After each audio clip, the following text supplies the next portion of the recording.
ஓம் சிவாய நம. திருச்சிற்றம்பலம்.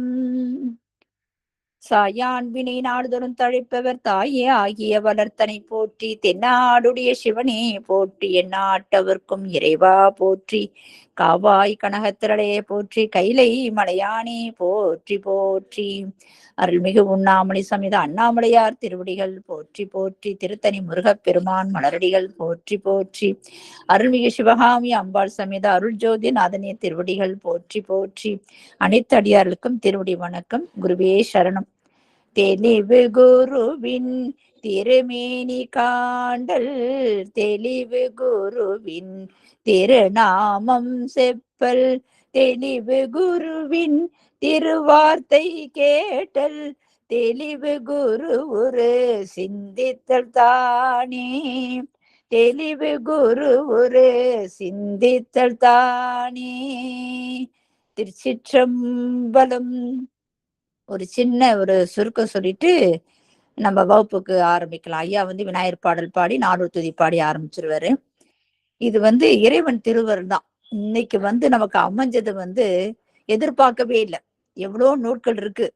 ஆனா அந்த திரு உந்தியார் திரு கரிற்றுப்படியார் சிந்திக்கலாமான்னு தான் சொன்னாரு. அதுக்கு நேரம் பெருமான் தான் வகுத்து கொடுத்திருக்கிறாரு. நம்ம ஐயா தேவசனபதி ஐயா நமக்கு திருவருட்பைன்னு உண்மை விளக்கம் எடுத்தாரு. அவர் முடிஞ்ச சிறிது காலம் கொஞ்சம் ஓய்வு பெற்று அடுத்தது எடுக்கலான்னு ஒரு முடிவு பண்ணியிருக்கக்குள்ள இந்த 2 நாளும் நமக்கு கிடைச்சது. இந்த செவ்வாய் புதன் 2 நாளும் நம்ம என்ன செய்யலாம் அப்படின்னு ஒரு யோசனை பண்ணிட்டு ஒரு அடியார்ட்டு கேட்கலாம் அப்படின்னு முடிவு பண்ணி அவங்கள்ட்ட போன்லாம் வாங்கி வச்சு பேசலான்றதுக்குள்ளார நம்ம ஐயாவும் முருகேசன் ஐயாவும் சிறிது காலம் எடுத்துட்டு யார் அடுத்தது என்ன நூல் சிந்திக்கிறதுன்னு ஏற்பாடு பண்ணிட்டு சொல்றமான்னாரு. 2 நாள் நமக்கு இருக்கே, பெருமான் என்ன வகுத்து கொடுக்க போறாருன்னு நினைச்சுட்டு இருக்கக்குள்ள எனக்கு உபதேசம் கிடைச்ச மாதிரி ஒரு ஐயா பேசவும், நம்ம ஐயா சனிக்கிழமை வகுப்புல சொல்லவும், இது திரு உந்தியார் தான் முதல்ல எடுக்கணும் அப்படின்னு சொல்லி அவரே ஒத்துக்கிட்டு வகுப்பு எடுக்கிறேன் நான் சொல்றேன்னு சொன்னார். அதாவது இந்த மாதிரி ஒரு சிறந்த அருளாளர் நமக்கு கிடைச்சிருக்காங்கன்னா நம்ம இறைவன் தான் முதல்ல நன்றி சொல்லணும். இவங்கெல்லாம் இந்த 1 மணி நேரம்ன்ற பொழுது நம்ம சாதாரணமா நினைச்சிட்டு இருக்கோம். அதுக்கு எவ்வளவு உழைப்பு உழைச்சிருப்பாங்க. நம்ம ஐயாவுடைய மகள் சொன்னாங்க, நம்ம தேவசன் மகள் சொன்னாங்க, எங்க அப்பா இதுலயே சிந்தனை பண்ணிட்டு இருக்காரு, இந்த 1 மணி நேரத்துக்கு அவ்வளோ விளக்கம் எடுத்துக்கிறாரு, நிறைய படிக்கிறாரு அப்படின்னு சொன்னாங்க. அப்ப நம்ம இன்னும் சாதாரணமா நினைச்சிட்டு இருக்கோம். இந்த 1 மணி நேரம் நமக்கு இன்னும் நமக்கு நல்ல பொழுது. ஆனா அதனால எவ்வளவு செலவு பண்ணி அந்த நூலெல்லாம் எடுத்து தேடி கண்டுபிடிச்சு அந்த பாடல் விளக்கம் எடுத்து கொடுக்கணும், அது யூடியூப்ல பின்னால அடுத்து வர சந்ததிக்கு அது உபயோகப்படணும்ன்ற அந்த நல்ல நோக்கத்தோட இவ்வளவு பெரிய அந்த அருளாளர்கள் நமக்கு கிடைச்சிருக்குன்றது அவங்களுக்கு எல்லாம் திருவடியில மீண்டும் என்ன நம்ம அவங்களுக்கு புண்ணியம் என்ன நம்ம என்ன செய்ய போறோன்றது தெரியாது. அன்புதான் நமக்கெல்லாம் ஒரு அன்பால நம்ம அவங்களா தேடின்னு இறைவனே வகுத்து கொடுக்குறாரு. அந்த வகையில இவங்களுக்கெல்லாம் நம்ம என்ன கண்ணீர் தான் மழுது. எனக்கு இந்த மாதிரி ஒரு அருளால நமக்கு கிடைச்சு இந்த வகுப்புல கொஞ்சம் நல்ல விதமா போயிட்டு இருக்கு. இது எல்லாரும் பயன்படுத்திக்கணும். நம்ம எல்லாரும் இது கேட்டோம் போனோம் அப்படின்னு இல்லாம சும்மா சிந்திச்சோம் அதை தூக்கி மேல வச்சிடலாம் அப்படின்னு நினைக்காம திருப்பி திருப்பி நம்ம சிந்திக்க ஒரு வாய்ப்பா இறைவனை வகுத்து கொடுத்துருக்கிறாரு. இந்த வயசுல நம்ம எங்கேயுமே வெளியிலே போகாம, அதுவும் சித்தாந்த வகுப்புல ஒரு நூல் ஒரு சிறந்த சில பாடல்கள் மட்டும் எடுத்து விளக்கம் சொல்லிட்டு போயிடுவாங்க. நம்ம ஐயாவும் சரி, நம்ம திருமந்திரமும் பாருங்க, ஒவ்வொரு பாடலுக்கும் நமக்கு விளக்கம். 3000 பாடல்னா சாதாரண விஷயமா? அந்த ஒவ்வொரு 3000 பாடலுக்கு ஐயா நீண்ட ஆயுள கொடுக்கணும், நமக்கு இதை நிறைவா செய்யணும், பெருமாட்டாதான் விண்ணப்பம் வைக்கிறது. எல்லாருமே யோசனை பண்ணுவாங்க, எப்படி 3000 பாடல் முடிக்க முடியுமா அப்படின்னு கேட்டாரு. நடத்தி காட்டலான்னு பெருமானே நமக்கு வகுத்து கொடுத்துருக்கிறாரு. அந்த வகையில திருமந்திரமும் இப்ப ஐயா நல்லா எடுத்துட்டு இருக்காரு. அந்த வகையில இன்னைக்கு திரு உந்தியார், இது உந்தியார் நமக்கு கிடைச்ச ஒரு பொக்கிஷன் தான். இதெல்லாம் சின்ன நூலுன்னு நினைக்காதீங்க. ஆனா விஷயம் அவ்வளவு விஷயம் இருக்கு இதுல. அடியேனே ஒரு முறை தான் படிச்சிருக்கேன், 2 முறை படிச்சிருக்கேன். ஆனா தொட்டதே இல்லை. இன்னைக்குதான் பெருமானி எனக்கே வகுத்து கொடுத்துருக்கிறாரு. அந்த வகையில இன்னைக்கு திரு உந்தியார் எடுக்க நம்ம ஐயாவை வருக வருக என்று அவரு திருவடி தாமரையில் சென்னிமேல் சுட்டி வணங்கி மனமொழிமைகளால் வணங்கிறேன் ஐயா. வாருங்கள் ஐயா. இன்னைக்கு அவர் தான் நமக்கு வித்யா குரு. ஏன்னா ஒவ்வொரு முறையும் ஒவ்வொரு ஆசிரியர் வராங்க. நம்ம இந்த ஒரு பாடல் மட்டும்தான் பாடுவேன். என்னன்னா அவங்க இன்னைக்கு நம்ம உபதேசம் பண்றாங்க. ஒவ்வொரு வரியும் நமக்கு அப்படியே அந்த மனசு நம்ம அடுத்த பிறவி எடுத்தா கூட அடுத்த பிரிவில கூட போய் சேர்க்குமா. அந்த ஒரு வார்த்தை மூலையில பதிவாயிடும். அதுதான் நமக்கு எடுத்துக்கொண்டு சேர்க்கும்னு சொல்லுவாங்க. அந்த வகையில நம்ம அடுத்த பிறவி எடுத்தா கூட நமக்கு பிறவி இருக்காதுன்னு ரொம்ப பெருமையா சொல்லிக்கலாம். ஆனா நம்ம அந்த அளவுக்கு எல்லாம் புண்ணியம் செஞ்சிருக்கிறவங்க கிடையாது. நம்ம ஆனா சொல்லிக்கலாம், எனக்கு அடுத்த பிறவி இல்லைன்னு பெருமையாவுன்னா சொல்லிக்கலாம். நிறைய பாவப்பதியெல்லாம் பண்ணியிருக்கிறோம். அதெல்லாம் நம்ம கொஞ்சம் நெஞ்சமா செஞ்சிருக்கிறோம். அந்த மாதிரி எல்லாம் நினைச்சு பார்க்கல பெருமாள் ஓரளவுக்கு நமக்கு கொஞ்சம் கருணை புரிவாரு. அந்த பிறவி எடுத்தா கூட நல்ல ஒரு இடத்துல பிறக்க வச்சு இந்த மாதிரி சாத்தனூல படிக்கிறதுக்கு ஒரு உணர்வுக்கு நமக்கு அருள் புரிவாரு. அதனால எல்லா அடியாலும் இதை உபயோகப்படுத்திக்கிங்க. பாடல் போட்டிருக்கேன், எல்லாரும் எடுத்து எழுதிக்கினீங்களா என்னன்னு தெரியல. முடிந்த அடியார்கள் அம்மா வந்து பிரசன்ட் பண்றாங்க. அந்த பாடலை கேட்டு பயன்பெறுமாறு கேட்டுக்கொள்கிறேன். சிவாய நம. ஐயா, உங்க திருவடியில மீண்டும் மீண்டும் விழுந்து வணங்குகிறேன் ஐயா. திருச்சிற்றம்பலம். பாருங்கள் ஐயா. நம பார்வதிபதே. ஹரஹர மகாதேவா. தென்னாடுடைய சிவனை போற்றி, எந்நாட்டவர்க்கும் இறைவா போற்றி, காவாய் கடகத் திரளே போற்றி, கைலை மலையானே போற்றி போற்றி. ஒளியான திருமேனி உமிழ்தானம் மிகமேவும், கலியார வரும் யானை கடல் நாளும் மறவாமல், அழியாலும் மலர்தூவும் அடியார்கள் உளமான, வெளியாகும் வலிதாய வினை கூட நினையாவே. போலியர்கோன் வெப்பு ஒலித்த புகழியர்கோன் கலல் போற்றி, ஆலிமிசை கல்மிதப்பில் அணைந்த பிரான் அடி போற்றி, வாலி திரு நாவலூர் வன் தொண்டர் பதம் போற்றி, ஊழிமலி திருவாத ஊரர் திரு தாள் போற்றி. என்ன புண்ணியம் செய்தனை நெஞ்சமே இருங்கடல் வையத்து, முன்னம் நீ புரி நல்வினை பயனிடை முழுமணி தரளங்கள், மண்ணு காவிரி சூழ்திருவளஞ்சுழி வானனை வாயார, பண்ணி ஆதரித்து ஏத்தியும் பாடியும் வழிபடும் அதனாலே. மையன்பர்களே, நம்மை எல்லாம் அமைக்க கொண்டிருக்கும் தில்லைக்கூத்தனின் திருப்பாதங்களை மனம் மொழி மைகளால் வணங்கி மகிழ்கின்றேன். சைவத்தையும் தமிழையும் இதுவரை நமக்கு கட்டி காத்து கொடுத்த அருள் இருக்கும் சைவ மடாதிபதிகளின் பொன்னார் திருவிடிகளை திக்கு நோக்கி தண்டனிட்டு வணங்கி மகிழ்கின்றேன். இந்த இணையத்தில் இருந்திருக்கும் அடியார் குடும்பங்களின் திருவிடிகளை சிவனடியாக எண்ணி என் சென்னிமூது சூட்டிக்கொண்டு இன்றைய சாத்திர சிந்தனையை தொடங்கி தொடர்வோமாக. நம்ம தமிழ்நாட்டில் வாழக்கூடிய இந்த மக்கள்லாம் ரொம்ப புண்ணியம் இல்லைங்களா. அழுது மனிதராய் பிறத்தல் அரிது. நம்ம வந்து மனுஷனா பிறந்துட்டோம், அதுலயும் கூண் கூடு போயில அதெல்லாம் நம்ம எந்த ஊனமும் இல்லாம பிறந்துட்டோம். பிறந்தது மட்டும் இல்லாம நம்மளுக்கு வந்து தமிழ் பேசக்கூடிய அந்த சாத்திர எல்லையில வந்து நம்ம வாழ்ந்துகிட்டு இருக்கோம். அப்பேற்பட்ட புண்ணியம் வந்து நம்ம நிறைய பண்ணியிருக்கோம். அந்த புண்ணியத்துல மிகப்பெரிய புண்ணியம் வந்து நமக்கு வந்து இந்த திருமுறைகளை ஓதுவதும் சாத்திரங்களை வந்து கேட்பதும் படிப்பதும் தான். அதான் மிகப்பெரிய புண்ணியம். ஞான நூல்தனை ஓதல் ஓதுவித்தல், அதை வந்து நிறைய நீங்க கேட்டுப்பீங்க இல்லைங்களா. இந்த ஐந்தும் வந்து பெருமானுடைய திருவடி அடையக்கூடாது. மற்றவங்களுக்குலாம் சாத்திரம் என்னன்னு கேட்டீங்க அப்படின்னா, முஸ்லீம்கிட்ட போய் எங்க சாத்திரம்னா குரான்னு சொல்லுவாங்க. கிறிஸ்தவ கேட்டீங்கன்னா இங்க என்ன சொல்லுவாங்க, எங்களுக்கு பைபிள்னு சொல்லுவாங்க. நம்ம கிட்ட கேட்டோம்னா நம்ம வந்து என்ன பண்ணுவோம், திகைப்போம். எனக்கு என்ன நூல் என்ன நூல்னு. நம்ம இந்த வழிக்கு வர்றதுக்கு முந்தி, இந்த சாத்திரம் தோற்றத்துக்கு வந்த முந்தி உங்களுக்கு என்னங்க பிரமாண நூல்கள் அப்படின்னு கேட்டோம்னா நம்ம கொஞ்ச நேரம் திகைப்போம். எங்களுக்கு தெரியாதுன்னு சொல்லி பெரும்பாலும் வந்து சொல்லிடுவோம். ஏன்னா அவங்களுக்கு இருக்கிறது ஒரு நூல் தான். நமக்கு வந்து ஆண்டவன் அள்ளி அள்ளி கொடுத்துருக்கான். எங்க போனாலும் அள்ளி அள்ளி கொடுத்துருக்கான். அந்த மாதிரி கொடுத்த நூல் தான் நமக்கு அந்த சாத்திரங்களும் தோத்திரங்களும். நமக்கு பிரமாண நூல்கள் எதுன்னு கேட்டோம்னா நம்ம வந்து வேதம் ஆகமம். இந்த வேதத்தையும் ஆகமத்தையும் நம்முடைய சிவபெருமான் தான் நமக்காக வந்து கொடுத்தார். வேதம் வந்து பொது, ஆகமம் வந்து சிறப்பு. இது எல்லாம் நீங்க பல சாத்திர நூல்கள் நீங்க வந்து கேட்டது தான் இது.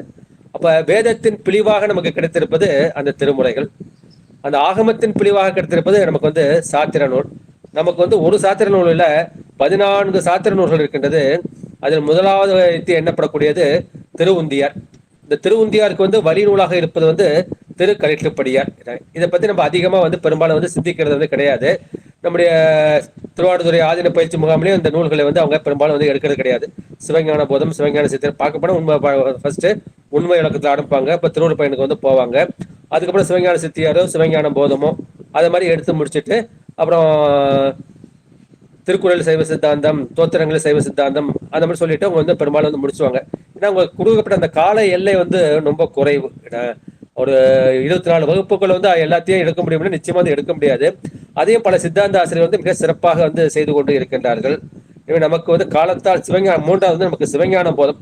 சிவஞான போதம் நமக்கு வந்து மகுடம், அதுதான் நமக்கு மணி இருக்குல்ல.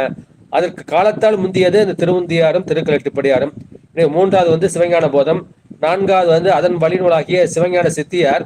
அதுல வந்து நம்ம சுபக்கத்தை படிக்கிறோம், பரபக்கத்தை வந்து படிக்க விடுறதில்ல. அதாவது தேவசன சொல்லியிருந்தாங்க, சுபக்கம் தான் படிக்கிற முடியாது, பரபக்கத்தை படிக்கிறது இல்லை. அதே மாதிரி நம்முடைய அருள்நந்தி சிவம் எழுதிய 2 நூல்கள் சிவஞான சித்தியார், அடுத்தது இருபா இருபது நம்ம யாருமே வந்து பெரும்பாலும் படிக்கிறதே கிடையாது. சில சமயம் நம்ம கேட்டிருக்கோம். அடுத்து உண்மை விளக்கம் நம்ம ஃபுல்லாவே நம்ம படிச்சிருக்கோம். அதுக்கப்புறம் சிவப்பிரகாசம், அடுத்து திருவருள் பயன், அடுத்து வினா வெண்பா, போட்டி பகருடை, கொடுக்கவி, நெஞ்சு விடுதூது, உண்மை நெறி விளக்கம். இந்த சிவப்பிரகாசிலிருந்து உண்மை நெறி விளக்கம் அந்த 8 நூல்களை செய்தது நம்முடைய உமாபதி சிவம். அதை சித்தாந்த அட்டகம்னு சொல்லுவாங்க. இந்த 14 நூல்களை நம்ம எப்படி வந்து ஞாபகம் வச்சுக்கிறது அப்படின்னு கேட்கிறப்ப, அதற்காக வந்து ஒரு புலவர் வந்து ஒரு வெண்பா செஞ்சிருக்காரு. உந்தி களிரே உயர் போதம், சிவஞான போதத்துக்கு மட்டும் உயர் போதம்னு ஒரு அடைமொழி வந்து கொடுத்துருக்கார். சித்தியார் பிந்து இருபா இருபது, உண்மை, உண்மை என்பது உண்மை விளக்கம், பிரகாசம் அது சிவப்பிரகாசம், அப்புறம் அருள், அருள் என்பது திருவருள் பயன், பண்பு வினா, நம்முடைய பண்பை சிவப்பண்பு வளர்த்தக்கூடிய அந்த வினா வெண்பா, அப்புறம் போற்றி, போற்றி என்பது போற்றி பகருடை, கொடி, கொடி என்பது கொடிக்கவி, நெஞ்சு விடு, நெஞ்சு விடு தூது, உண்மை நெறி, உண்மை நெறி விளக்கம், அப்புறம் சங்கற்பம் முற்று, உண்மை நெறி சங்கற்பம் முற்று, சங்கற்ப நிராகரணம். இது எப்படி பார்க்கணும்னா, பார்க்க போனா முதல்ல படிக்க வேண்டியது சித்தாந்த அட்டகத்தை முதல்ல எது படிக்கணும், சங்கற்ப நிராகரணம் தான் படிக்கணும். ஏன்னா அந்த சந்தர்ப்ப நிராகரணத்துல வந்து மற்ற சமயங்கள்லாம் வந்து நிராகரணம் பண்ணிட்டு அதுக்கப்புறம் தான் என்ன செய்வாங்க, சைவ சித்தாந்தத்தை பத்தி பேசுவாங்க. அதுக்கப்புறம் தான் சிவப்பிரகாசமே வந்து எடுக்கணும். ஆனா நம்ம எடுக்கிறதுக்கு அந்த மாதிரி வாய்ப்பு இல்லை. அதனால வந்து என்ன பண்ணாங்க, எடுத்த உடனே நம்ம உண்மை விளக்கம், திருவருள் பயன், அப்புறம் வந்து சிவப்பிரகாசம், அப்புறம் சிவஞான சித்தியார், சிவஞான போதம், இந்த ஆர்டர்ல நம்ம போகும். இது தெரிஞ்சுக்கிட்டாலே போதும். இதை நீங்க தெரிஞ்சுக்கிட்டாதான் என்ன பண்ண முடியும் அப்படின்னா, நீங்க வினா வெண்பா, போற்றி புகருடை, கொடிக்கவி, நெஞ்சு ஒடுத்துவது, உண்மை நிர்வாக்கம், சங்கற்ப நிகாரணம், அப்புறம் அதுதான் புரியும். அதுக்காக எடுத்த மணி வந்து நமக்கு ஆனா சொல்லி கொடுக்குற மாதிரி அந்த உண்மை விளக்கம், திருவருள் பயன் சொல்லி கொடுத்தா மற்றது ஆரம்பிப்பாங்க. மறுபடியும் அந்த பாட்டை நான் படிக்கிறேன். உந்தி களிரே உயர்போதம் சித்தியார் பிந்தி இருபா, உண்மை பிரகாசம், வந்த அருள் பண்பு வினா, போற்றி கொடி, பாசமிலா நெஞ்சு விடு. நம்ம பாசத்தை அடுக்கக்கூடியது அந்த நெஞ்சு விடு தூது. இந்த நெஞ்சையை வந்து தூதாக அனுப்புகிறார் நம்முடைய உமாபதி சிவம். யார்கிட்ட? மறைஞான சம்பந்தர் அவருடைய குருவுக்கு அனுப்புறார். உண்மை, உண்மை நெறி விளக்கம். உண்மை விளக்கம் வேற, உண்மை நெறி விளக்கங்கிறது தசகாரியத்தை பற்றி பேசுவது, சங்கற்ப நிராகரணம் என்று சொல்லிவிட்டு, எனவே இந்த 14 நூல்களில் வந்து மணிமணி மணியாக இருப்பது மெய்கண்ட தேவனாரிலேய அந்த சிவஞான போதம். அவர் தோன்றியது வந்து 13ஆம் நூற்றாண்டு. எனவே இந்த 13ஆம் நூற்றாண்டுக்கு மிந்தி தோன்றியது இந்த திருவுந்தியாரும் திருக்களிரும். நம்முடைய சைவ சமய ஆச்சாரியரை பார்த்தோம் அப்படின்னா, நம்முடைய திருஞான சம்பந்த சுவாமிகளும் திருநாவுக்கரசர் சுவாமிகளும் அவங்க என்ன ஒரே காலத்தில் சமகாலத்தில் வாழ்ந்தவர்கள். அது வந்து 7ஆம் நூற்றாண்டு சொல்லப்படுகின்றது. சுந்தரமூர்த்தி சுவாமிகள் வந்து 9ஆம் நூற்றாண்டு அவர் வந்து திரு அவதாரம் செய்தார். எனவே அந்த தோத்திரங்களிலேயே நிறைய சைவ சித்தாந்த கருத்துக்கள் வந்து இந்த தோத்திரங்கள் சொல்லப்பட்டிருக்கின்றது. ஆனா அந்த தத்துவ கருத்தை வந்து முதன்முறையாக நெறிப்படுத்தி கொடுத்தவர் நம்முடைய மெய்கண்ட தேவநாயனார். அவர் தான் சந்தான ஆச்சாரியில முதல் புறவராக இருக்கக்கூடியவர். அவருக்கு பிறகு நம்முடைய சிவஞான சித்தியார் அருளிய அருள்நந்தி சிவம், அதுக்கப்புறம் மறைஞான சம்பந்தர் வந்து எந்த நூலையும் வந்து செய்யவில்லை. அதுக்கப்புறம் உமாபதி சிவம், நம்முடைய குரு எதுவும் நூல் செய்யலன்னு வந்து 8 நூல்களை சேர்த்து செய்து விட்டார். எனவே அந்த 9ஆம் நூற்றாண்டுக்கும் 13ஆம் நூற்றாண்டுக்கு நடுவில் வந்து சைவ சித்தாந்தம் இருந்ததா இல்லையான்னு கேட்டா, சைவ சித்தாந்தம் தலைச்சு இருந்தது. அதற்கு ஒரு உதாரணமாக இருப்பதான் அந்த திருவுந்தியாரும் திருக்கலட்டிப்படியாரும். இது வந்து காலத்தால் அந்த சிவஞான போதத்திற்கு முந்தியது. இப்ப இந்த திரு உந்தியார் அந்த நூலின் ஆசிரியர் யாருன்னா, அவர் திருவியலூர் உய்ய வந்த தேவநாயனார். இந்த திருவியலூர் திருவிசலூர்ங்கிற நீங்க கேள்விப்பட்டிருப்பீங்க. அங்க ஸ்ரீதர ஐயார்வாள் அந்த கார்த்திகை மாசம் அந்த அமாவாசையில வந்து அங்க கங்கை வந்து பொங்கி வரும். அதான் திருவியலூர் அல்லது திருவிசலூர் என்று சொல்லப்படும். அங்க வந்தவர் இந்த உய்ய வந்த தேவநாயனார். அவர் தான் இந்த திருவுந்தியார் நூலுக்கு ஆசிரியர். அவர் வந்து தக்க மாணாக்கரை வந்து தேடிக்கொண்டிருக்கார். நல்ல ஒரு சிஷ்யன் வேணுமே, அவனுக்கு உபதேசம் பண்ணணும் அப்படிங்கிறப்ப அவருக்கு ஒரு மாணாக்கர் வாய்க்கின்றார். அவருடைய பெயர் வந்து ஆளுடைய தேவநாயனார். இந்த ஆளுடைய தேவநாயனாருக்கு வந்து உபதேசம் ஆயிடுது. ஆனா இவர் வந்து எடுத்தோடனே அவனுக்கு அந்த கைவல்ய நிலை, அந்த முத்தி நிலை வந்து கைவரப்பட்டு விடுகின்றது. அதனால இவர் எந்த நூலும் வந்து செய்யவில்லை. தனக்கு பிறகு என்ன பண்ணணும் அப்படின்னா, இந்த உபதேசம் வந்து வழி வழியா தொடர வேண்டும் என்று அவர் என்ன செஞ்சிருக்காரு, ஒரு சிஷ்யனை தேடி போய்கின்றிருக்கிறார். நம்ம என்ன நினைக்கிறோம், நம்ம தான் குருவை தேடி போயிட்டு இருக்கோம் நம்ம நினைக்கிறோம். திருவாரூர்ல போய் நம்ம தீட்சை வாங்குறோம், தர்மபுரத்துல போய் தீட்சை வாங்குறோம். ஆனா அந்த குரு வந்து நம்மை தேடி கொண்டிருக்கின்றார். அதனால நம்ம போய் இந்த மரத்துல போய் நமக்கு வாங்கக்கூடிய அந்த வாய்ப்பு நமக்கு வந்து கிடைக்கின்றது. எனவே இந்த ஆளுடைய தேவநாயனார் வந்து அந்த மாதிரி தேவைப்படுறப்ப அவருக்கு வந்து ஒரு மாணாக்கர், தக்க பக்குவம் உள்ள மாணாக்கர் கிடைக்கின்றார். அவருடைய பெயர் வந்து திருக்கடவூர் உய்ய வந்த தேவநாயனார். இது அந்த முதல் ஆசிரியர் பெயர் வந்து திருவியலூர் உய்ய வந்த தேவநாயனார். அவர் திருவுந்தியாரே அருளியது. அவருடைய மாணாக்கர் ஆளுடைய தேவநாயனார். அவர் எந்த நூலும் செய்யவில்லை. எப்படி மறைஞான சம்பந்தர் வந்து எந்த நூலும் செய்யவில்லையோ அது போல இவரும் வந்து எந்த நூலும் செய்யவில்லை. அவருடைய மாணாக்கர் திருக்கடவூர் உய்ய வந்த தேவநாயனார். அவர் என்ன பண்ணாரு, சிவஞான போதத்துக்கு சிவஞான சித்தியார்னு ஒரு வழிநூல் செய்யணும் அப்படின்னு அருள்நந்தி சிவத்துக்கு ஒரு எண்ணம் ஏற்பட்டது போல இந்த நம்முடைய திருவையூலூர் உய்ய வந்த தேவநாயனார் அருளிய அந்த திருவுந்தியாருக்கு ஒரு விளக்கமான நூல் செய்ய வேண்டும் என்று அவர் 100 வெண்பாக்களில் திருக்கலிட்டுப்படியார் என்ற நூலை வந்து செய்தார். எனவே இந்த 2 நூல்களும் என்ன செய்து நமக்கு மெய்கண்ட சாத்திரமாகிய சிவஞான போதத்திற்கு காலத்தால் முந்தியது. இந்த 2 நூல்களும் எதை சொல்கின்றது, தற்போது உயிர்கள் வந்து கட்டு நிலையில் வந்து இருக்கின்றன, பெத்த நிலையில் இருக்கின்றன. அந்த பெத்த நிலையிலிருந்து என்ன செய்யணும், அது வந்து விடுபடணும். அது விடுபட்டு கடைசியா நமக்கு எங்க போகணும், அந்த வீடு பேராகிய முக்தி பேரு அல்லது சிவ சாயுஜ்ய நிலையை வந்து நாம் போக வேண்டும் என்று அந்த நிலைக்கு நம்மை அழைத்து செல்வது இந்த நூல்கள். இந்த 2மே வந்து அனுபவ நூல்கள். அந்த மற்ற சாத்திர நூல்கள், அந்த 12 சாத்திர நூல்கள் அது ஒரு சிஸ்டமேட்டிக்கா ஸ்டெப் பை ஸ்டெப்பா போகும். பதி பசு பாசம்னு அப்படி போகும். இது அந்த மாதிரி போகாது. ஒரு காட்டாற்று வெள்ளம் போல, எப்படி திருவாசகம் ஒரு காட்டாற்று வெள்ளம் போல இருக்கின்றதோ அதுவும் இது மாதிரி இந்த அனுபவத்தை வந்து நமக்கு வந்து பிழிந்து கொடுப்பது என்று இந்த பாட்டுல வந்து சொல்லியிருக்கின்றார்கள். இதுல என்ன பார்க்கணும்னா, இந்த திருக்கலிட்டுப்படியாலும் சரி திருவுந்தியாலும் சரி அது இந்த திருத்தொண்ட தொகை அந்த அடியார்களுடைய வரலாறு வந்து பேசப்படுகின்றது. அதனால வரலாறு பேசப்படுவதனால அப்போ இது என்ன செய்யணும், இந்த திருத்தொண்ட தொகையும் திருத்தொண்டர் புராணம் என்ற பெரிய புராணமும் இதற்கு காலத்தால் முற்பட்டது. அதற்கு பிறகுதான் இந்த திரு உந்தியாரும் திருக்கலிட்டிப்படியாரும் தோன்றி இருக்கின்றது என்று சொல்லியிருக்கின்றார்கள். எனவே நம்முடைய சேக்கிலார் நாயனார் காலத்தை ஒட்டி அப்போது 12ஆம் நூற்றில் நிலவிய அந்த அருள் ஆசிரியர்கள் என்ற கருத்து வந்து இந்த காட்டுல சொல்லப்படுகின்றது. அப்புறம் 13ஆம் நூற்றாண்டில் தான் பரஞ்சோதி முனிவர் வந்து மெய்கண்ட சிவத்துக்கு உபதேசம் செய்து அவருக்கு மெய்கண்டார் என்ற தன்னுடைய ஆசிரியரின் பெயரை கொடுத்து நமக்கு ஒரு உபதேச பரம்பரையை எடுத்துவிட்டார். இந்த சந்தான பரம்பரை தோன்றியது அப்படித்தான். எனவே அந்த திருவுந்தியாரும் திருக்கலிட்டுப்படியாரும் நம்முடைய மெய்கண்ட சாத்திரங்களுக்கு முன்பு தோன்றியது என்ற கருத்தை சொல்லிவிட்டு இந்த வரலாறை பற்றி சொல்லலாம். சிவபெருமான் என்ன செய்கின்றார், அவர் வந்து இந்த ஆன்மாக்களுக்கு சிவ அனுபவம் விளைய வேண்டும் என்று விரும்புகின்றார். அப்பொழுது தன்னுடைய சங்கல்ப மாத்திரையால் ஒரு மானிட திருமணி அல்லது மானுட சட்டை கொண்டு வருகின்றார். அது மாதிரி திருவையூலூர் உய்ய வந்த தேவநாயனார் என்ற அந்த திருநாமத்தை அதை சாற்றி கொண்டு அவர் திருவயிலூரிலே அவதாரம் செய்தார். அந்த ஊர்ல தான் ஆளுடைய தேவநாயனம் இருந்தார். அவரை கண்டுபிடித்து அவருடைய மல பரிபாகத்தை அறிந்து அவருக்கு தீக்கை கொடுத்து ஞான உபதேசம் செய்தார். ஞான உபதேசம் செய்வது போது ஒரு சாத்திர நூலை கொடுப்பது வழக்கம். பார்க்க போனா நம்ம தாயுமானவருக்கு வந்து இந்த சிவஞான சித்தியார் தான் உபதேச நூலாக கொள்ளப்பட்டது. அதுவும் மௌன உபதேசத்தில் வந்து கொடுக்கப்பட்டது. அது போல ஆளுடைய தேவநாயனருக்கு அவர் பக்குவமான ஆன்மா என்று ஞான உபதேசம் பண்ணி அவருக்கு இந்த திருவுந்தியார் என்று 44 செய்யுளாக உள்ளதுக்கு அதை அவருக்கு உபதேசமாக கொடுத்தார். உபதேசமாக கொடுத்து இவர் வந்து பரிபூர்ணம் வந்து அடைந்து விட்டார்.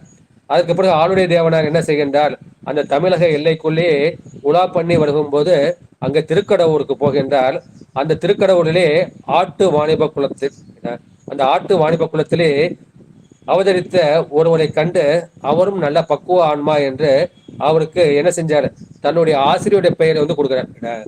இவர் எப்படி பரஞ்சோதி முனிவர் தன்னுடைய ஆசிரியர் பெயரை சத்திய ஞான தரிசனங்கள் என்பதை மெய்கண்ட தேவனார் கொடுத்தாரோ அது போல இவருக்கு என்ன செய்கின்றார், தன்னுடைய ஆச்சரிய பெயராகிய அந்த உய்ய வந்த தேவநாயனார் அந்த பெயரை கொடுத்தாரு. எனவே இவர் வந்து திருக்கடவுர்னால இவருக்கு திருக்கடவுர் உய்ய வந்த தேவநாயனார் என்ற அந்த பெயரை கொடுத்தார். திருக்கடவுர்ல திருக்கடையூர் உங்களுக்கு தெரிஞ்ச ஸ்தலம் தான். இவர் என்ன செய்கின்றார் அப்படின்னா, இங்கே திருக்கடவுர்ல இருந்து சிதம்பரத்துக்கு போறார். அந்த சிதம்பரத்துல போயிட்டு என்ன செய்கின்றார், நம்முடைய நடராஜ பெருமானை தரிசித்து கொண்டு அங்க தலவாசம் பண்ணிட்டு இருக்காரு. சில பேர் என்ன பண்ணுவாங்க, அந்த ஒரு தலத்தை விட்டு ஒரு அனுபவம் கிடைக்க வரை அதை விட்டு தாண்டுவதில்லைன்னு ஒரு சங்கல்பம் பண்ணிக்குவாங்க. அது போல இவரும் வந்து சிதம்பரத்திலிருந்து ஒரு அனுபவம் பெற வேண்டும் என்று அந்த தலவாசம் பண்ணி இருக்கின்றார். அப்போது அவரை கண்டு தரிசித்த போது அவருடைய பரிபாகத்தை அறிந்து அவருக்கு என்ன செஞ்சார், அந்த திருவுந்தியாருக்கு வெளிவராக கழிட்டுப்படியால் என்கின்ற நூலை செய்ய வேண்டும் என்று ஆளுடைய தேவனார் அறிவித்து விட்டு வந்து பரிபூர்ணம் செய்திருக்கின்றார். நம்ம திருக்கழிட்டுப்படியார் பேர் வந்தது. திருவுந்தியார்னு ஏற்பு வந்ததுன்னா நம்ம திருவாசல வந்து திருவுந்தியார்னு ஒண்ணு இருக்கும். அந்த கலிசையில வந்து அமைஞ்சதுனால அது திருவுந்தியார் என்று சொல்லப்படுகின்றது. திருக்கழிட்டுப்படியாருக்கு என்ன பெயர் காரணம் என்ன, இவர் வந்து சிதம்பரத்தில் வசிக்கிறப்ப பல பேருக்கு வந்து அந்த நூலை வந்து உபதேசம் பண்றாங்க. ஆனா அதை பார்த்த உடனே என்ன பிறகு நிறைய வந்து பக்குவம் வந்து ஏற்படுகின்றது. ஆனா அந்த சாயுஜ்ய நிலைக்கு அவங்க ஜீவன் முக்தி வரல. நீள் வந்து ரொம்ப உயர்வா இருக்குது, அதெல்லாம் என்ன பண்ணணும், இதை நீங்க வந்து ஏற்க வேண்டும் என்று அங்குள்ள இளைஞர்களை அவங்க என்ன சொல்றாங்க,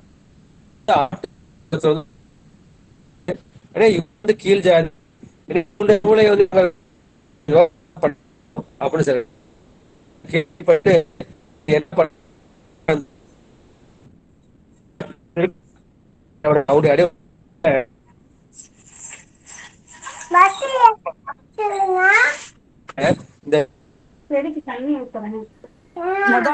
லதாமா மைக் ஆஃப் பண்ணிக்கங்க. லதாமா மைக் ஆஃப் பண்ணிக்கங்க. வச்சாங்க அந்த ஐயா சரியா கேட்கவில்லை ஐயா, விட்டு விட்டு கேக்குதுங்க ஐயா.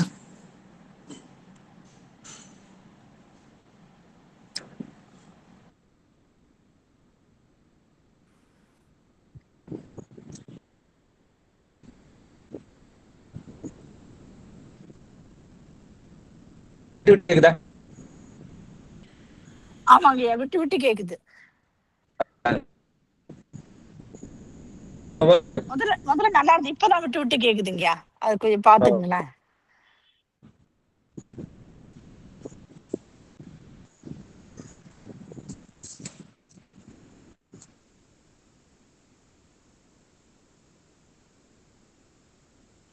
ஒரு முறை ஒண்ணு வெளியில போயிட்டு வாங்க இல்லையா.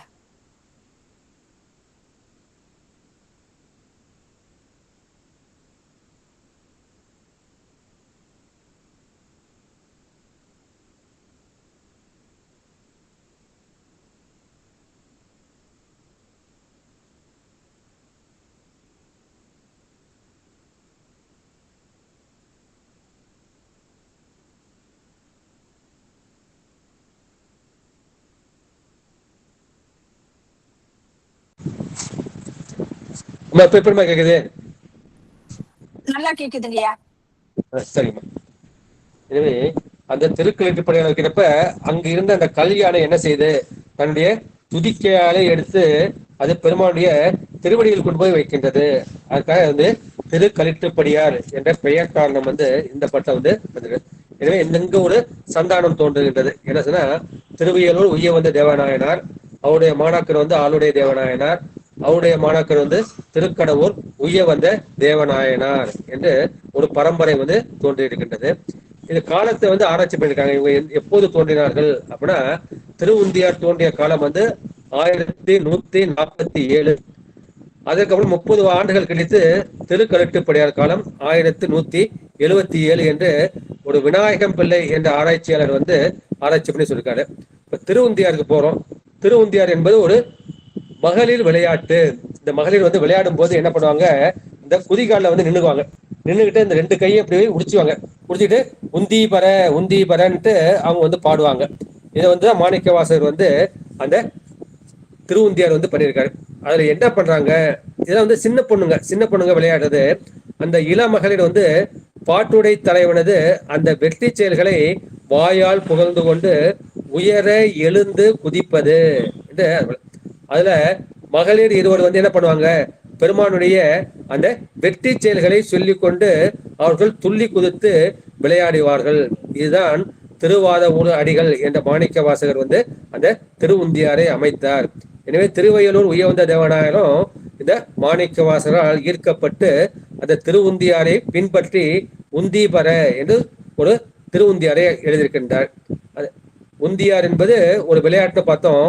இரண்டாவது வந்து உந்தி பரங்கிறப்ப கூட்டல் தீ கூட்டல் பர என்று மூன்றாக பிடித்தால் உம்னா உம்முடைய, தீனா தீவினையாகிய அந்த மலங்கள் பர உங்களை விட்டு பறந்து போகும்படி என்று வைத்து அதுவே நூலின் கருத்தாக வைத்து இருக்கின்றார்கள். எனவே நம்மை போன்றவர்கள்லாம் மந்தமதி உடையவர்கள், அவர்களை நல்வழித்தில் செலுப்பதற்காக இந்த உந்தி நம்மளை உந்தி அந்த வீட்டிற்கு அழைத்து செல்லுகின்றார்கள் என்று சொல்லியிருக்கின்றார்கள். இதை திருவாசல் சொல்வார் இல்லையா, உய்ய என் உள்ளத்துள் ஓங்காரமாய் நின்ற மெய்யா விமலா விடைப்பாக என்று சொல்லியிருப்பார். அதேபடி உய்ய வல்லார் ஒரு மூவரை காவல் கொண்டு எய்ய வல்லானுக்கே உந்தி பெற இளமுலை பங்கன் என்று உந்தி பெற அந்த உந்தி அதான் இந்த திருவுந்தியாரும் சரி, திருவாசகர் திருவுந்தியாரும் சரி, இந்த திருவுந்தியாரும் நமக்கு கிடைத்திருக்கின்றது. எனவே அந்த பதிகத்தின் யாப்பு வந்து அந்த தாலிசை கலித்தாலிசைன்னு அந்த யாப்பு இந்த நூல் யாப்பாக திருவாசகத்தின் பல பொருளை தன்னகத்து கொண்டுள்ளது என்ற அந்த கருத்தை வந்து இந்த பாட்டுல வந்து நம்ம வந்து பார்த்திருக்கோம். எனவே இந்த நூல்கள்லாம் என்ன செய்யணும், இது வந்து குருவின் உபதேசத்தால் தான் நமக்கு வந்து அந்த சிவஞானம் கிடைக்கும். எனவே சிவஞானம் கிடைப்பதற்காக நமக்கு முதல்ல என்ன செய்யணும், அந்த பரஞானம் கிடைக்கும் போதுக்கு அபரஞானம் கிடைக்கணும். எனவே இந்த அபரஞானம் கிடைப்பதற்காக இந்த நூல்கள் நமக்கு வந்து செய்யப்பட்டுள்ளது. எனவே இது வந்து எப்படி இருக்கின்றது, இது வந்து அந்த சாத்திர நூல்களுக்கும் தோத்திர நூல்களுக்கும் ஒரு இடைநிலை பாலமாக நமக்கு கிடைத்திருக்கின்றது என்ற கருத்தை வந்து நாம் புரிந்து கொள்ள வேண்டும். திருக்கலிட்டுப்படியார்ல வந்து அந்த வரலாற்று நிகழ்ச்சிகள் நிறைய சொல்லப்பட்டிருக்கின்றது. சண்டேச நாயனார், கண்ணப்ப நாயனார், அறிவாள்தாய நாயனார், அது போல இந்த திருத்தொண்டை தொகையடியார்ல பல பேரை வந்து திருக்கலிட்டுப்படியார்ல எடுத்து ஆண்டிருக்கின்றார். திருவுந்தியார்ல வந்து அது எடுத்து ஆளப்படவில்லை என்று சொல்லிவிட்டு இன்றைய சிந்தனைக்குள் நாம் செல்லலாம். திருச்சிற்றம்பலம். திருவையலூர் உய்யவந்த தேவனார் அருளிய திருவுந்தியார் செய்யுள் 1 கலித்தாலிசை. அகலமாயாவரும் அறிவறித பொருள் சகலமாய் வந்ததென்று உந்தி பெற தானாக தந்ததென்று உந்தி பெற. இதுக்கு வந்து 2 நூல்களை வந்து நான் ஒரு ரெஃபரன்ஸுக்காக ஒரு ஆதாரத்துக்காக எடுத்துக்கேன். ஒன்று வந்து எல்லாருக்கும் தெரிஞ்சது நம்முடைய திருவாவடுதுறை ஆதீனத்துல சைவ சித்தாந்த நேர்முக பயிற்சி வகுப்பில் அதில் கொடுக்கப்பட்டுள்ள அந்த நூல். இரண்டாவது வந்து நம்முடைய ஆளாள சுந்தரம் பிள்ளை என்ற ஒரு அறிஞர் அவர் பண்ணிய அந்த நூல். சாருமதி அம்மா வந்து ஸ்கிரீன் ஷேரிங்ல வந்து அந்த பாட்டை வந்து போட்டிருக்காங்க, பாத்தீங்களா. அது அகலமாய் யாரும் அறிவறியது அப்பொருள் சகலமாய் வந்ததென்று உந்தி பெற.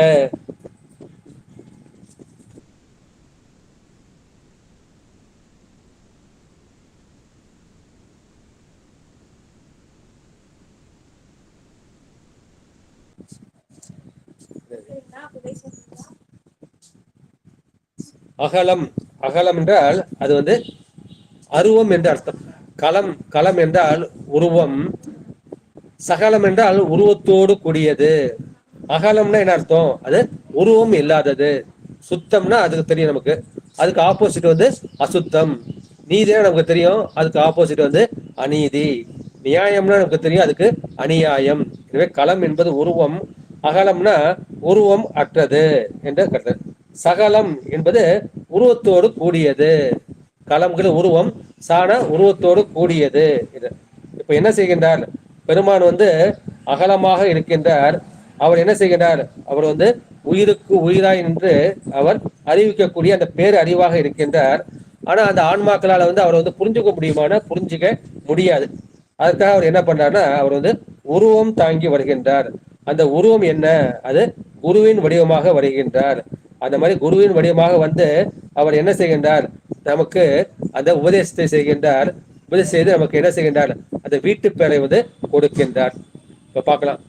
முதல்ல வந்து திருவாவடுதுறை ஆதீனத்துல அந்த பொருள் வந்து பார்க்கலாம். அகலமாய் யாரும் அறிவறியது அப்பொருள். எனவே சிவபெருமான் வந்து எப்படி இருக்கின்றார்? அவர் வந்து தனக்கென ஒரு உருவம் இல்லாமல் இருக்கின்றார். ஓர் நாமம் ஓர் உருவம் இல்லாருக்கு 1000 திருநாமம் பாடினாம் தெல்லேனும் கொட்டோமோ. பெருமானுக்கு வந்து இந்த சொருப நிலையில் அவனுக்கு வடிவம் வந்து கிடையாது. யாரும் அறிவறிது அப்பொருள். அவனை வந்து யாரையும் வந்து அறிய முடியாது. சொரூப சிவத்தை வந்து என்ன செய்யலாம்? அந்த ஞானிகளை வந்து அனுபவிக்க முடியும் ஒழிய அது அறிய முடியாது. யாரும் அறிவறிது அப்பொருள். யார் ஒருவராலும் அறியப்படா வண்ணம் உள்ள அந்த முழு முதல் பொருளாக பெருமான் இருக்கின்றான். அவன் என்ன செய்கின்றான்? இந்த ஆன்மாக்கள் உய்ய வேண்டும் என்று அவன் என்ன செய்கின்றான்? சகலமாய் வந்ததென்று உந்தி பெற. இந்த ஆன்மா வந்து பக்குவம் அடைந்து விட்டது, அதற்கு இறைவனை ஒப்பு மலபரிபாகம் சத்தினிபாதம் வந்து விட்டது, பக்குவமாகிவிட்டது. எனவே அந்த பக்குவ நிலையை கருதி அவர் என்ன செய்கின்றார்? சகலமாய் ஒரு உருவத்தோடு ஒரு குருவாக ஒரு மானுட திருமேனி தாங்கிக் கொண்டு வருகின்றார். அது தானாக தந்தது என்று உந்தி பெற. அவ்வாறு எழுதி என்ன பண்ணார்? என்னை தானாக என்னை வந்து சிவமாக செய்து விட்டார். அந்த மாதிரி அவருக்கு திருவருள் புரிந்தார் என்பதுதான் இதனுடைய பத உரை. அகலம் என்றால் அது வடிவம் இல்லாதது, அருவமானது. சகலம் என்றால் அது வடிவத்தோடு கூடியது. நம்ம சோமாஸ்கந்தர்னு சொல்றோம். ச உமா கந்தம், அவ்வளவுதான். சனா கூடியது, உமாவோடும் கந்தரோடும் கூடியது அந்த சோமாஸ்கந்தர் என்ற அந்த கருத்தை வந்து இந்த பாட்டுல சொல்லியிருக்கின்றார். எனவே அப்பொருள் பெருமானை வந்து எப்படி சுட்டி காட்ட முடியும்னா அவனை சுட்டி காட்ட முடியாது. அதுக்காக என்ன சொல்ற? அங்க அப்பொருள், அந்த பொருள். அதை வந்து வடமொழி என்ன சொல்றாங்கன்னா தத்துவம் அசி. தத்துனா அந்த பொருள்.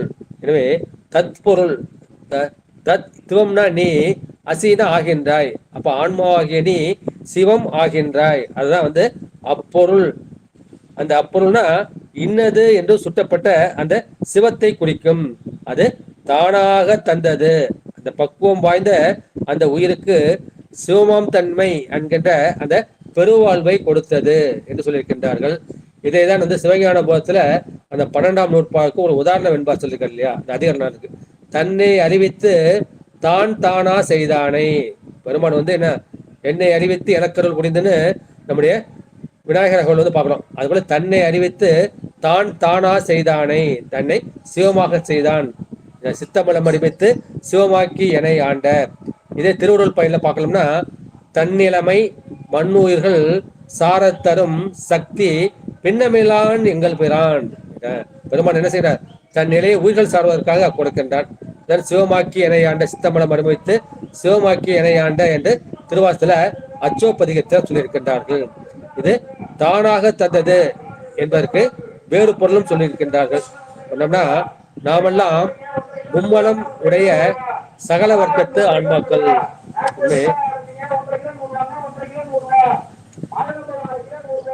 சகல வர்க்கத்து ஆன்மாக்களுக்கு திருவுருள் பாலிப்பதற்காக இறைவன் குரு வடிவில் எழுந்து அருளுகின்றான். அவ்வாறு எழுந்து அருள்வது என்ன காரணம்? என்ன காரணம்னா அதற்கு அவனுடைய கருணை மட்டும்தான் காரணம். அந்த அளவற்ற கருணையினால்தான் அவன் எழுந்து அருள்கின்றான். அது உயிர்களுடைய திறமையால் என்று. நான் வந்து சிவனை அடைவதற்கு என்ற திறமை பத்தாது, அவனுடைய கருணை வேண்டும்.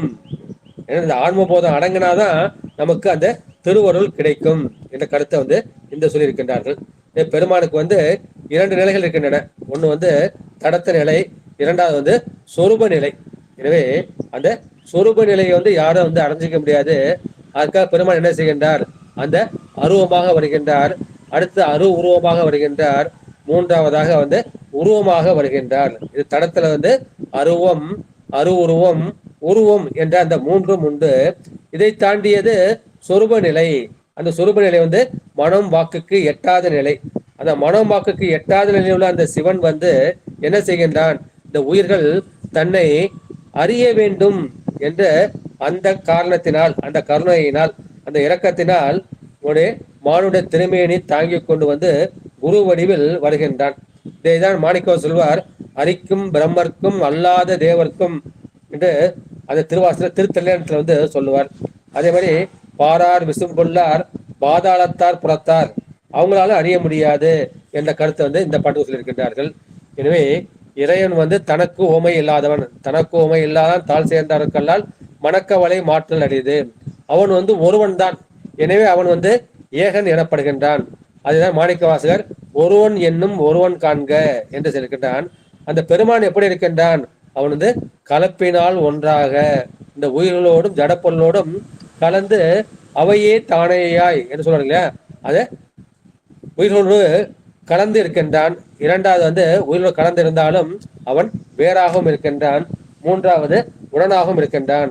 எனவே அது பொருள் தன்மையால் பெருமான் வேறாக இருக்கின்றான், செலுத்தும் தன்மையால் உடனாக இருக்கின்றான். இதான் ஒன்றாய் உடனாய் வேறாய் என்று சைவ சித்தாந்தத்துல நீங்க அடிக்கடி கேட்டிருப்பாங்க. பெருமான் வந்து கலப்பின கலந்து ஒன்றாக இருக்கின்றான், ஆனால் பொருள் தன்மையால் வேறாக இருக்கின்றான். நம்மை செலுத்தும் தன்மையால் நமக்கு அறிவிப்பதற்காக அவன் உடனாக இருக்கின்றான். எனவே அந்த ஏகனாகிய அந்த சிவபெருமானே இந்த அநேகமாக உள்ள அந்த உயிர்கள் கொண்ட பெருங்கருணை காரணமாக குருநாதனாக எழுந்து அருளி இருக்கின்றான். அதுபோல உலகத்துல எத்தனையோ உயிர்கள் இருக்கின்றன, கோடானு கோடி உயிர்கள் இருக்கின்றன. 84 யோனிபதத்துல பல உயிர்கள் இருக்கின்றன. நம்மையும் ஒரு பொருளாக்கி நாய் சிவிகை ஏற்றி வைத்த அம்மை எனக்கு அருளியவாறு யார் பெறுவார் அச்சோவு. அதுபோல நம்மை வந்து அடிமை கொள்கின்றார். என்னை நினைந்து அடிமை கொண்டு என் இடர்கெடுத்து தன்னை நினைய தருகின்றான் என்று நம்முடைய நம்பியாண்டார் நம்பி வந்து சொல்வார் இல்லையா. பெருமான் வந்து இவனை அடிமை கொள்ள வேண்டும், இவனை ஆட்கொள்ள வேண்டும் என்று ஒரு குருநாதராக அவன் எழுந்து அருளி வருகின்றான். பல இடங்கள் வந்து ஏகன் அநேகன் இறைவனடி வாழ்க பார்க்கலாம்.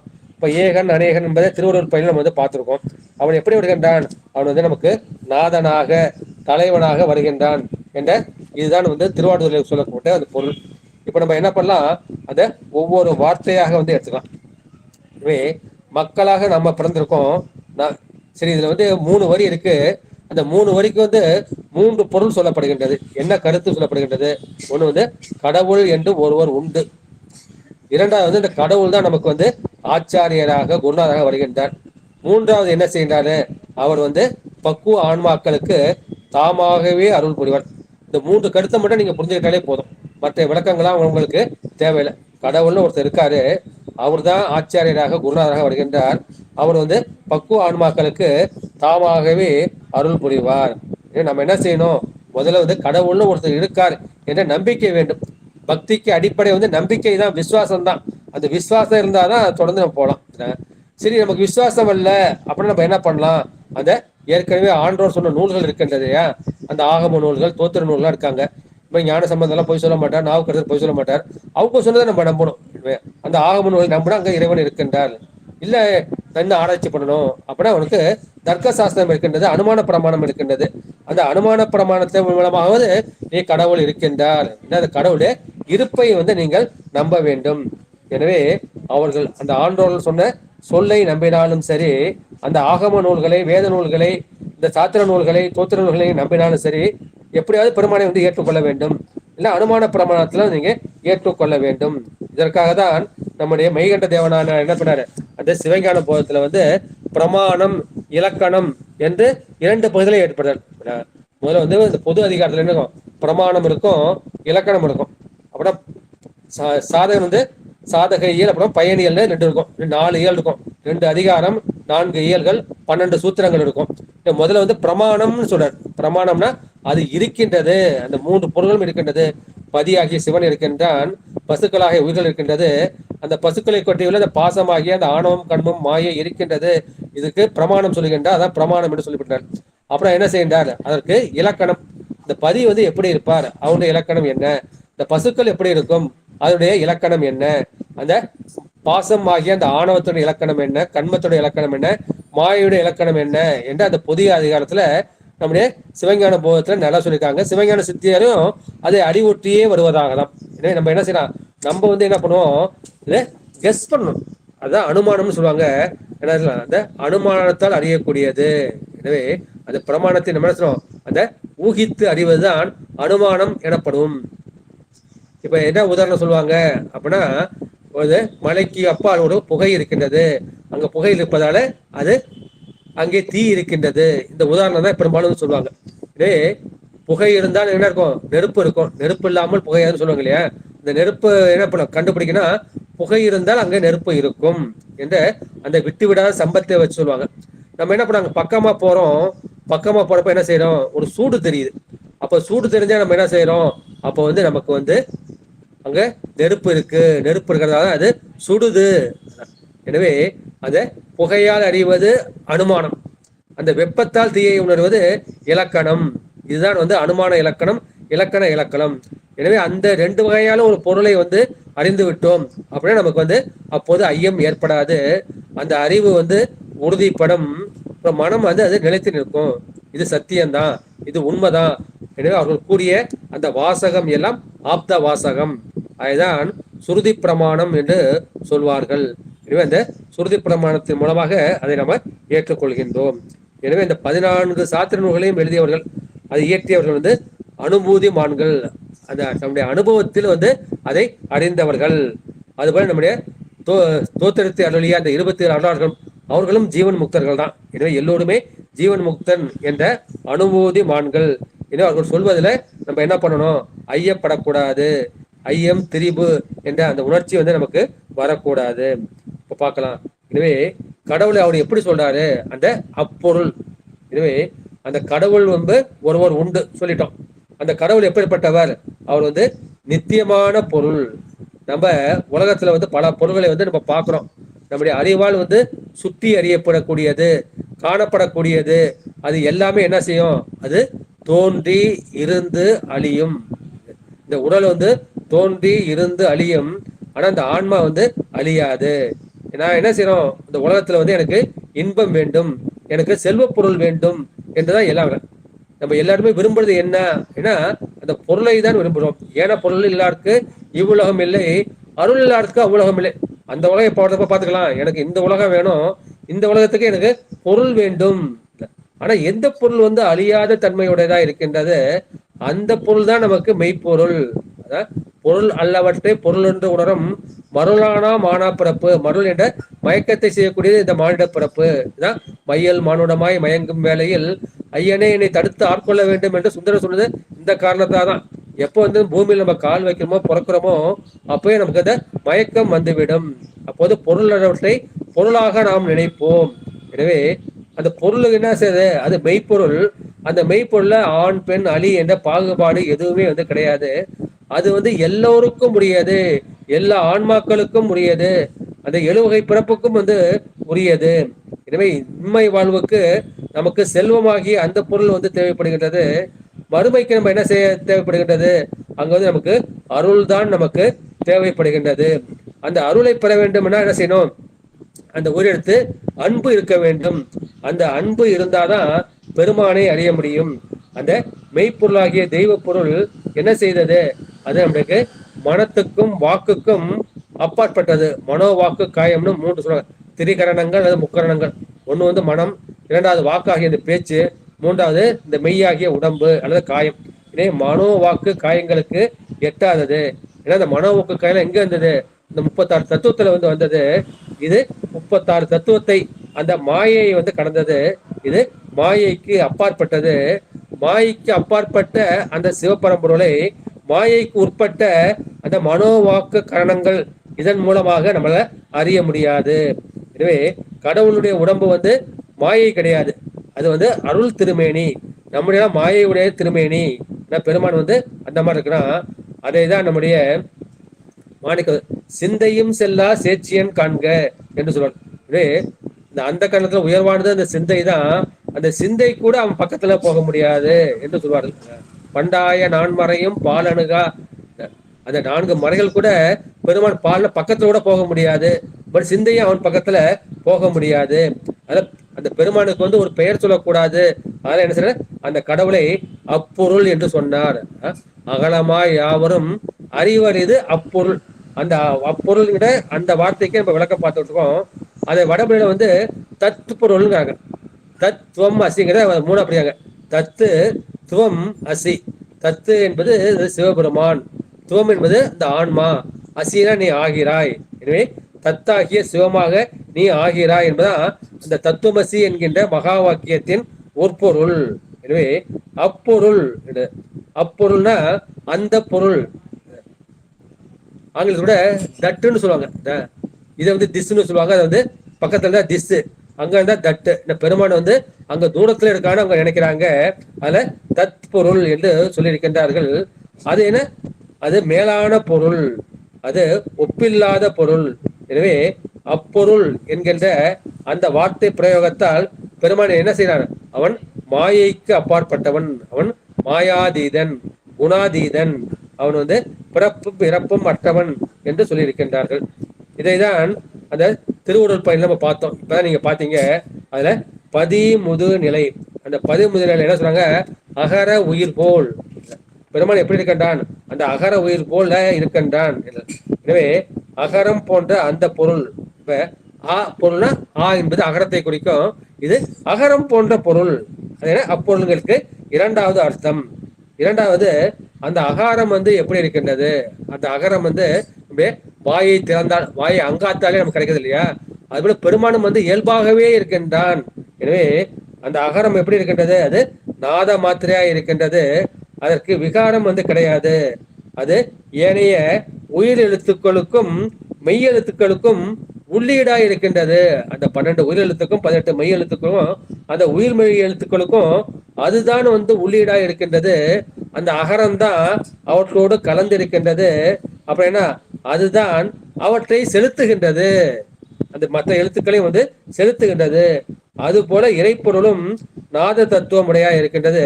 அது வந்து நிர்விகாரி, அது விகாரப்படுவதில்லை, மாற்றம் கொள்வதில்லை. அது எல்லா உயிர்களுக்கும், எல்லா உடம்புகளுக்கும், எல்லா ஜடப்பொருள், அறிவு பொருள் எல்லாவற்றிற்கும் அது உள்ளீடாக இருக்கின்றது. இதான் அகர உயிர் போல் அறிவாகி எங்கும் நிகரில் இறை நிற்கும் நிறைந்து என்று திருவள்ளுவர் பயன் சொன்னாரு. இதே நம்முடைய திருவள்ளுவர் வந்து அகர முதல எழுத்தெல்லாம் ஆதி பகவான் முதற்றே உலகு என்று சொன்னார். அதுல அ என்ற பொருளாக, அந்த அகரம் என்ற பொருளாக இருக்கின்றது. இதே அப்பொருள்னா அது அப்பொருள்னு ஒருமையை சொல்லியிருக்காரு. அது ஒருமை சொன்னா அந்த பொருள் வந்து ஒன்றுதான், அது வந்து ஏகன் தான். அந்த ஏகன் தான் எப்படி இருக்கின்றது? அது கலப்பினால் ஒன்றாய் இருக்கின்றது, பொருள் தன்மையால் வேறா இருக்கின்றது, செலுத்தும் தன்மையால் உடனாய் இருக்கின்றது. எப்படி இந்த ஆ என்ற எழுத்து வந்து மற்ற எழுத்தோடு ஒன்றாய் இருக்கின்றது, ஆனால் அது வேறாகவும் இருக்கின்றது. எல்லா எழுத்துக்களையும் செலுத்துவதால் உடனாய் இருக்கின்றது என்று சொல்வது போல, அந்த அகரம் போல பெருமான் என்ன செய்கின்றான்? நம்முடைய அகத்தே, நம்முடைய அகமாகிய அந்த ஆன்மாவுக்குள் எப்பொழுதும் இயங்கிக் கொண்டிருக்கின்றான். எனவே அந்த அகர எழுத்து என்ன செய்ய மற்ற எழுத்துகளிலிருந்து வேறாய் இருக்கின்றது. அந்த ஏனைய எழுத்துடன் அது கலந்தும் இருக்கின்றது, உடனாகவும் இருக்கின்றது. அது போல கடவுளும் என்ன செய்கின்றார்? அவரும் வந்து இந்த மாதிரி இருக்கின்றார். அதுக்காக என்ன செஞ்சிருக்காருன்னா, சிவபிரகாசத்துல 3 ஓமை செயல்கள் என்ன, அந்த கலப்பினால் ஒன்றாங்கிறப்ப இந்த உடலும் உயிரும் கலந்திருப்பது போல. இப்ப என்ன மருதப்பன்னு கூப்பிட்டா நான் வந்து திரும்பி பாக்குறேன். நான் வந்து உடம்பா? உடம்பு கிடையாது. அந்த உள்ளுக்குள்ள அந்த உயிர் தான் என்ன செய்யுது? அந்த மருதப்பனா இந்த உடலா வந்து என்ன ஐடென்டிஃபை, அடையாளப்படுத்திக்குது. அப்புறம் என்ன மருதப்பன்னு கூப்பிட்டா நான் அப்படி திரும்பி பாக்குறேன். அது போல வந்து என்ன செய்யறாரு? அந்த உடல் உயிர் போல அது ஒன்றாக இருக்கின்றது. அப்புறம் கண்ணும் அருக்கனும் போல, அருக்கன்னா சூரியனை குறிக்கும். கண்ணும் வந்து ஒளித்தன்மை உடைய பொருள், சூரியனும் வந்து ஒளித்தன்மை உடைய பொருள். ஆனா கண் என்ன செய்யும்? கண் வந்து காட்டினால் காணக்கூடிய பொருள். அதுபோல அந்த சூரியன் என்ன செய்யறான்? எல்லாவற்றையும் காட்டக்கூடிய பொருள். மாதிரி பெருமான் வந்து, சிவபெருமான் வந்து அவன் காட்டக்கூடிய பொருளாக இருக்கின்றான். இந்த கண் வந்து காணக்கூடிய பொருளாக இருக்கின்றது. எனவே பொருள் தன்மையால் அது வேறாக இருக்கின்றது. அடுத்த 3வது வந்து கண் ஒளியும் ஆத்ம போதமும் போல என்ற அந்த 3வது வந்து செலுத்தும் தன்மைக்கு உதாரணமா சொல்கிறார். எனவே இந்த கண் என்ன செஞ்சார்கள்? இந்த ஆன்மா சொன்னாதான் இந்த கண் வந்து பார்க்கும். கண்ணு வந்து தானா வந்து பார்க்காது.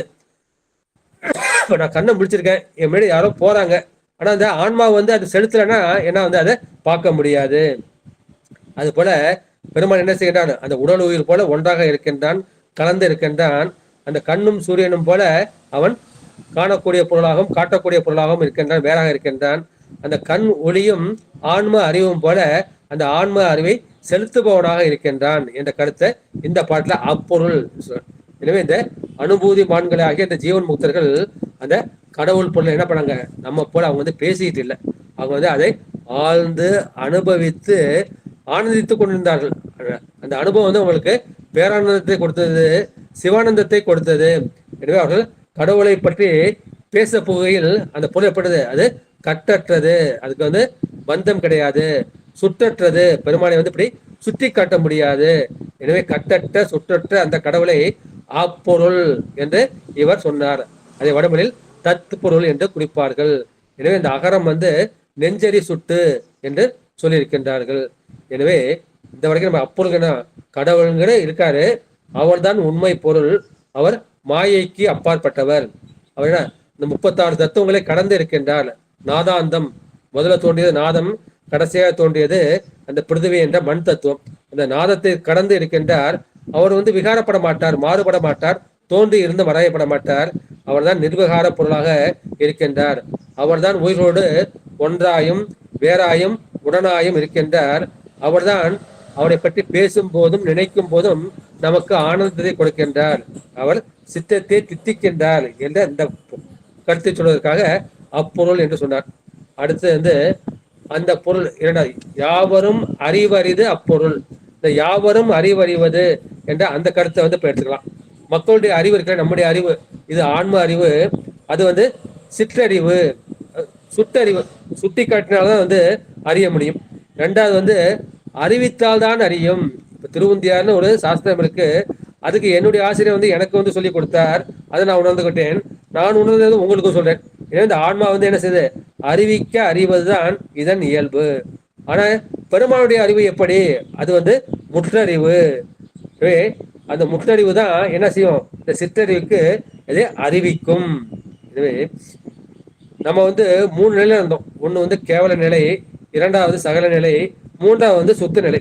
இந்த கேவல நிலையில இந்த உயிரோட அறிவு எப்படி இருந்தது, அது முழுமையாக மறைக்கப்பட்டு விட்டது. ஆணவ மலத்தால் அது முழுமையாக மறைக்கப்பட்டது.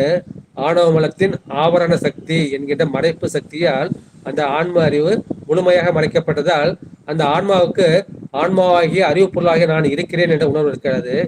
நான் தனக்கு உதவக்கூடிய அந்த சிவபரம்பொருள் இருக்கின்றார் என்ற அந்த உணர்வு தெரியாது. மூன்றாவது தன்னை கட்டி இருக்கக்கூடிய தன் அறிவை மறைக்கக்கூடிய அந்த ஆணவ மலம் இருக்கின்றது என்ற அந்த அறிவும் இருக்காது. ஆக அந்த முழு அறியாமல் இருப்பது அந்த பெத்த நிலையில் இருக்கின்றது. அந்த பெத்த நிலையிலிருந்து என்ன செய்யறது, அது என்ன பண்ணும், அது அடுத்து சகல நிலைக்கு இருக்கின்றது. இந்த சிவபெருமான் பார்க்கின்றாரு, பார்த்து இந்த ஆன்மா வந்து அறிவு பொருள், நம்மை போல அறிவு பொருள், இது என்னுடைய குமாரன், என்னுடைய குழந்தை, இது போய் ஆணவ மலத்தோடு சேர்ந்துருச்சு அப்படி பெருமாள் என்ன செய்தார், அந்த ஆணவ மலத்திலிருந்து கொஞ்சம் எழுப்பி சகல நிலைக்கு கொண்டு வராரு. சகல நிலை கொண்டு போது அவருக்கு அந்த மாயையில் இருந்து தனு கரண போன போகங்களை அவர் கொடுக்கின்றார். தனு கரண போன போகம் வந்து என்ன செய்யுது, இது கண்மம் வந்து செய்கின்றது. எனவே இந்த நிலைக்கு வந்தோடனே அப்ப என்ன இருக்கின்றது, இந்த ஆன்மாவுக்கு அறிவு வந்து ஓரளவுக்கு வந்து விளக்கம் பெறுகின்றது. முழுமையாக விளக்கம் பெறவில்லை, ஓரளவுக்கு வந்து விளக்கம் பெறுகின்றது. அந்த மாதிரி விளக்கம் பெறப்ப வீடு இருக்கு, வீட்டுல வந்து ரொம்ப இருட்டா இருக்கு, ஒரு விளக்க கொண்டு போறோம் இல்லை ஒரு டார்ச் லைட்டை கொண்டு போறோம் அப்படின்னா அந்த அறை மட்டும் நமக்கு என்ன செய்யும், வெளிச்சமா தெரியும். இதே சூரியன் வந்துருச்சு அப்படின்னா என்ன செய்யும், அந்த முழு வீடும் வந்து நமக்கு வெளிச்சமாக தெரியும். அது போல இப்ப மாயா விளக்கு நம்ம கொடுக்குறாரு. அந்த மாயா விளக்குனால என்ன செய்யுது, இந்த ஆன்மாவோட அறிவு வந்து கொஞ்சம் விளக்கம் பெறுகின்றது. அப்ப என்ன செய்யுது, உலகத்தை வந்து அது பார்க்கின்றது, அதை அனுபவிக்க வேண்டும் என்று அது நினைக்கின்றது. அப்ப என்ன செய்யுது, அப்படியே அப்பயும் இந்த ஆணவ மலம் விடல. இந்த ஆணவ மலம் என்ன செஞ்சது, ஏற்கனவே எனக்கு அடிமை மாதிரி இருந்தா இப்ப தப்பிச்சு போயிடும்ல இருக்கு. அப்புறம் என்ன செய்யுது, தன்னுடைய அடுத்த சக்தியை பயன்படுத்துகின்றது. அது என்ன, அதோன் நியமிகா சக்தி. அதோனா கீழ் நோக்கி, கீழ் நோக்கி இந்த ஆன்மாவை செலுத்துவது. பெருமான் வந்து எதுக்கு கொடுத்தார், இந்த பிறவியை கொடுத்தாருன்னா தன்னை அடைய வேண்டும், சிவபெரும்பொருளாக்கி அந்த மேலாய நிலையை வந்து அடைய வேண்டும்னா அந்த பெருமான் வந்து இதை கொடுத்தார். இந்த தடுகாரில் போன போகலை செஞ்சு நம்ம வழிபாடு செய்து நம்முடைய அறிவை விளக்கம் கொண்டு பெருமான் திருவடியை தர வேண்டும் என்று கொடுத்தார். ஆனா இப்ப இந்த ஆணவமலை என்ன செய்யுது, இதை வந்து மறுபடியும் நம்ம வாசம் வைக்கணும்னு அப்ப நமக்கு உலகத்தை தான் காமிக்குது. உலகத்தையும் உலகத்துள்ள பொருளையும் காமிச்சு இது ரொம்ப இன்பமா இருக்கு, இதே நம்ம அனுபவிப்போமேனு அது அனுபவிக்க ஆரம்பிச்சு அதுலேயே என்ன செய்யுது, அதுக்கு பழக்கம் வந்து விடுகின்றது. இந்த உலக பழக்கத்திலேயே அது பழகி கொண்டு தனக்கு உதவிய அந்த இறைவனை வந்து மறந்து விடுகின்றது. அப்பதான் குருநாதர் அப்ப நன்மை செஞ்சா அது சந்தோஷம் அடைகின்றது, தீமை செய்தால் அது வருத்தம் அடைகின்றது. அந்த மாதிரி பாவ புண்ணியத்தை சேர்த்து கொண்டே இருக்கின்றது. இந்த பாவ புண்ணியத்தில் இந்த துன்ப இன்பத்தில் அது அடிபட்டு அது பக்குவமாகின்றது. அந்த மாதிரி பக்குவம் வரும்போது அப்ப பெருமான் என்ன செய்கின்றார், அந்த உயிர் மேல் வந்து இறக்கப்பட்டு ஒரு குருநாதராக வந்து அதுக்கு உபதேசம் செய்து தீட்சை கொடுத்து தன்னுடைய திருவடிக்கில் சொல்லி வருகின்றார். எனவே இந்த உயிருக்கு அறிவிக்க ஒரு அறிவு வேண்டும். அந்த அறிவு தான் முற்றறிவு ஆகிய அந்த கடவுளின் அறிவு. அந்த கடவுளின் அறிவை வந்து பிரம்மனாலோ திருமாலாலோ அது வந்து அடைய முடியாத, தெரிய முடியாது. அதான் அடிமுடி தேடிய படலம். இதுதான் பூமண்ணு நான்முகத்தோன் புத்தேலில் ஆங்கவர்கோன் மாமண்ணு சோதி மணிமார்பன் போதத்தால் ஆமளவும் தேட அளவிருந்த அப்பாலை சேம ஒளி என்று போற்றி பகரோடியில நீங்க பார்க்கலாம். இந்த போற்றி பகரோட அந்த கன்னி கன்னியா இருக்கும். இது ஒரு கன்னி.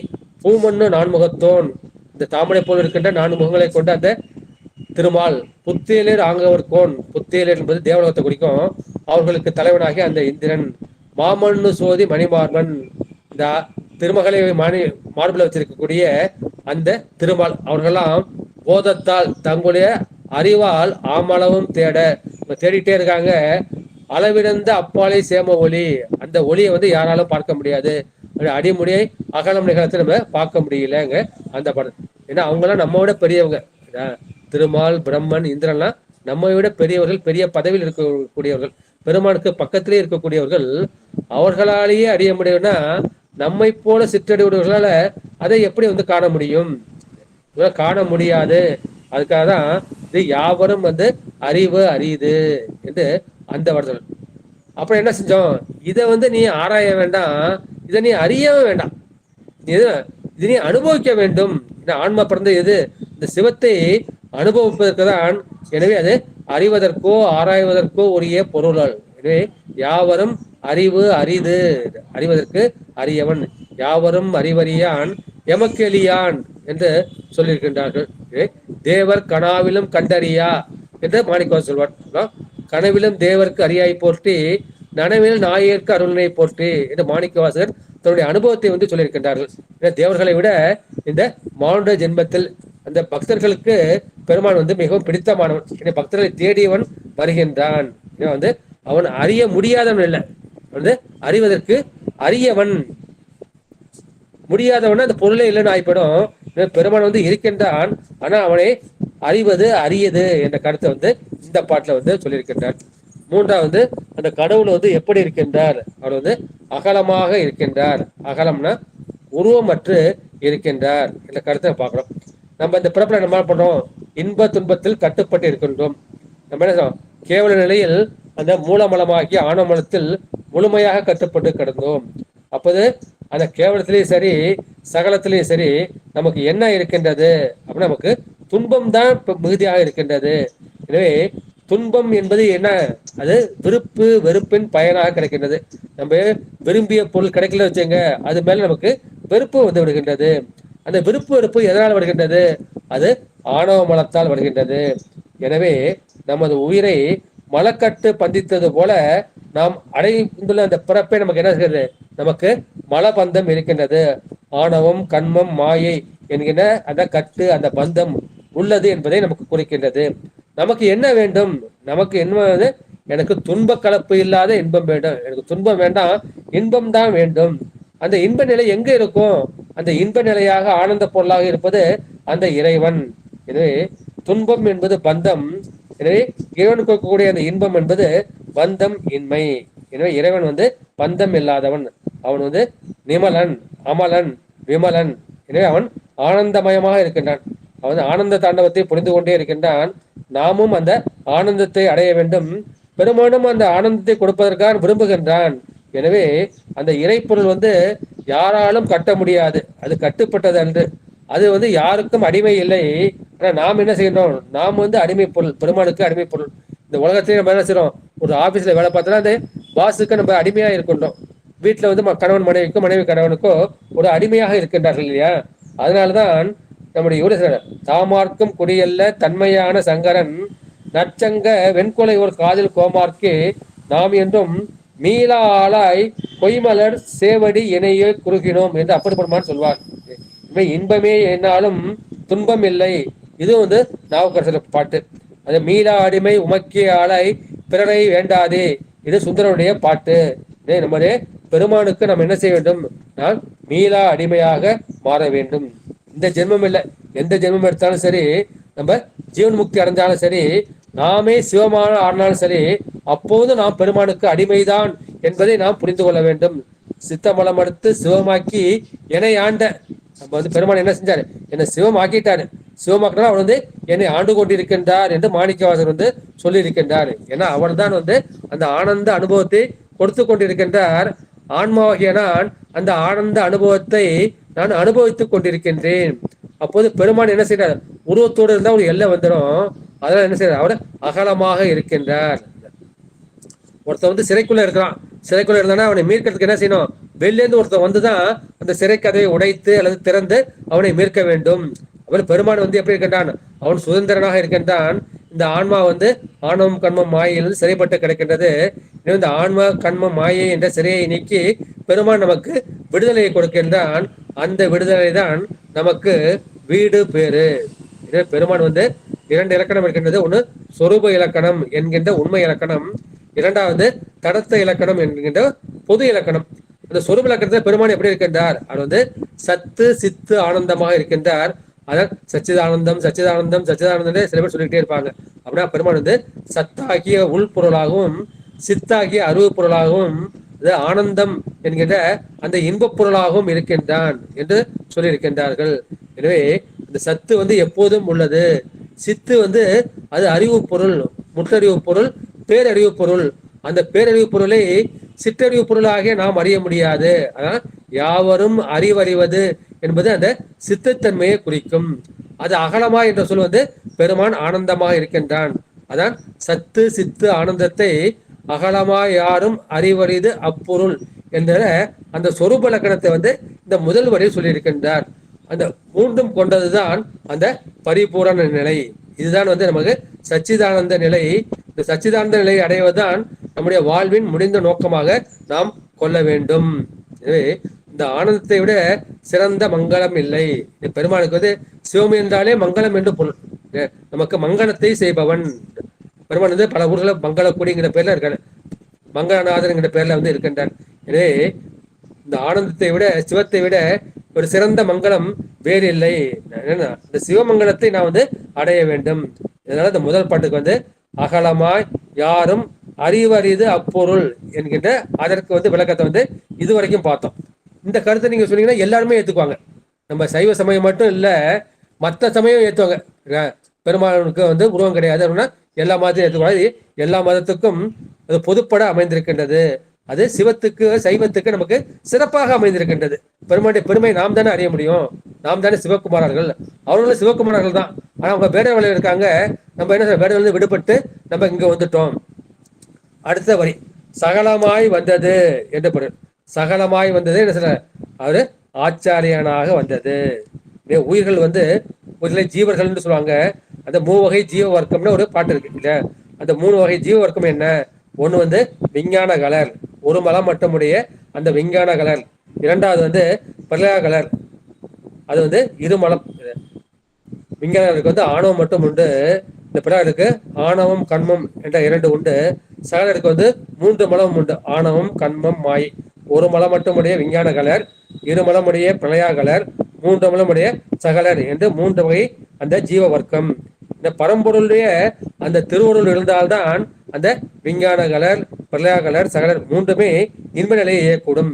அந்த பெருமான் அருள் இல்லாவிட்டால் அவர்களால் அடைய முடியாது. நாம் எல்லாம் சகல வர்க்கத்து ஆன்மா. கலையோடு கூடியது, இந்த கல பந்தத்தோடு கூடியது. அப்ப நமக்கு என்ன இருக்கும், நமக்கு துன்பத்துல இருக்கும். துன்பம் நீங்கி நாம் இன்பம் அடைவதற்கு, அந்த சிவானந்தத்தை அடைவதற்கு நமக்கு உரிமை இருக்கின்றது. ஆனா உரிமை இருக்க வழிய நமக்கு தகுதி இல்லை, அந்த அடைவதற்கான ஞானம் இல்லை. இந்த ஞானம் வந்து யார் கொடுப்பா, இந்த ஞானம் வந்து அந்த ஞான பொருளாகிய அந்த சிவத்தால் தான் கொடுக்க முடியும். எனவே அந்த பரம்பொருள் என்ன செய்யுதுன்னா, ஒரு திருமேனி தாங்கி, ஒரு ஆச்சாரிய திருமேனி தாங்கி, ஒரு குருநாதராக மானுட சட்டை கொண்டு அது எழுந்து அருள வேண்டி இருக்கின்றது. எனவே அது சகலமாய் வருவது, அது உருவத்தோடு வருவது, அது நோக்கம் என்ன, இந்த ஆன்மாக்கள் உய்வடைய வேண்டும் என்பதுதான் அதன் நோக்கம். அதுபோல அது மானுட திருமேனி தாங்கி எழுந்து அருளுவது நிகழ்கின்றது. ஏன் அப்படி சிவனா வந்து ஆட்கொள்ளக்கூடாதா அப்படின்னா, நம்ம என்னப்போம், எந்த ஸ்டுடியோல இருந்து வாரீங்க, எந்த சினிமா ஷூட்டிங்ல இருந்து வாரீங்க அப்படின்னு நம்ம கேட்போம். எனவே அது என்ன செய்யுது, நம்மை போல மனிதனாக இருக்கின்றது. ஏன்னா என்ன சொல்லுவாங்க, அது மான் காட்டி மான் பிடிப்பன்னு சொல்லுவாங்க. ஒரு பழகிய மிருகத்தை வைத்து பழகாத மிருகத்தை பிடிப்பது, அதை பார்வை மிருகம் என்றும் சொல்வார்கள். இந்த பார்வை மிருகமாக வருவது அதுதான் இந்த உபாயம். அப்போது சிவபெருமான் என்ன செய்கிறது? தன்னுடைய சக்தியால், தன்னுடைய திருவருளால் அது மானிட உருவை இடம் கொண்டு வெளிப்பட்டு வருகின்றது. அவரை தான் நாம் குரு என்று சொல்கின்றோம். அந்த சாத்திரங்களை மட்டும் கற்றால் போதாது, அதை அனுபவ ஞானத்தை கொடுக்காது. எனவே அனுபவ ஞானத்தை கொடுக்கும்னா ஏற்கனவே அனுபவித்து அறிந்த அந்த உயிர், அந்த உயிர் வந்து சிவமாகி விட்டது. அந்த உயிர் என்ன செய்யணும்? அது மானுட சட்டை தாங்கி வர வேண்டும். எனவே இந்த சாத்திரம் கொடுப்பது வந்து அபரஞானம் தான். இந்த குரு கொடுப்பதுதான் அது பரஞானம் என்கின்ற அனுபவ ஞானம். அந்த அனுபவ ஞானம் எப்படி ஏற்படும்? அது குருமுகமாக தீட்சை முறையிலே அது ஏற்பட வேண்டும். எனவே குருமுகமாக ஏற்படாத அறிவு என்ன செய்யாது? அது நமக்கு பயன்படாது. நீங்க வந்து என்ன சொல்றோம்? வீட்டுல சமைக்கிறீங்கன்னா அந்த உப்பை தான் பயன்படுத்துறோம். கடல் நீரை நீங்க வந்து பயன்படுத்த முடியாது. அது மாதிரி இந்த கடல் நீர் வந்து நமக்கு பயன் கொடுக்கணும் அப்படின்னு என்ன செய்யணும்? அது வந்து வேகமாக போயிட்டு அது மழையாக வர வேண்டும். அப்படின்னா அந்த உப்பு நீர் வந்து நல்ல நீராக வர வேண்டும். எனவே அந்த ஓர் நீர் வந்து மேகத்தின் வழியாக தரப்பட்டால் அது சுத்த நீராக இருக்கும். அது போல நம்ம இருக்கிற சகல நிலையிலிருந்து நம்ம சுத்த நிலைக்கு போனோம்னா அந்த சுத்த ஞானத்தை, அந்த பதிஞானத்தை, அந்த சிவஞானத்தை ஒருவன் அருள வேண்டும். அந்த அருள வல்லவன் அந்த ஆச்சாரியன். எனவே அவன் என்ன செய்கின்றான்? அவன் மானுட சட்டை தாங்கி இங்கே வருகின்றான். அதுதான் எழுத்தறிவித்தவன் இறைவன் ஆகும் என்று சொல்லியிருக்கின்றார்கள். எழுத்து என்பது நம்ம பேசுறோம் இந்த ஆ ஆ இ அந்த எழுத்தை வந்து நம்ம சொல்றோம். ஆனா நமக்கு என்ன இந்த ஆன்மா உய்யும் பொருட்டு ஒரு உபதேசம் சொல்லுகின்றார்கள். அந்த உபதேசம் தான் அந்த எழுத்து. எனவே இவர் ஞானாச்சாரியராக வந்து நமக்கு என்ன செய்கின்றார்? ஒரு உபதேசத்தை, ஒரு மந்திரத்தை வந்து அவர் தீட்சை செய்கின்றார். எனவே அந்த பொருள் அகலமாய் யாரும் அறிவது அப்பொருள் என்ன செய்தது? அது சகலமாய் வந்தது என்று உந்தி பெற அது உருவம் தாங்கி வந்தது. குருவே சிவமென கூறினன் நந்தி. எனவே சிவமே குரு, குருவே சிவம். எனவே உயிருக்கு சர்க்குருவாய் வருவது அரணே. அந்த அரண் தான் என்ன செய்கின்றார்? நமக்கு பிறப்பை வந்து அறிக்கின்றார்.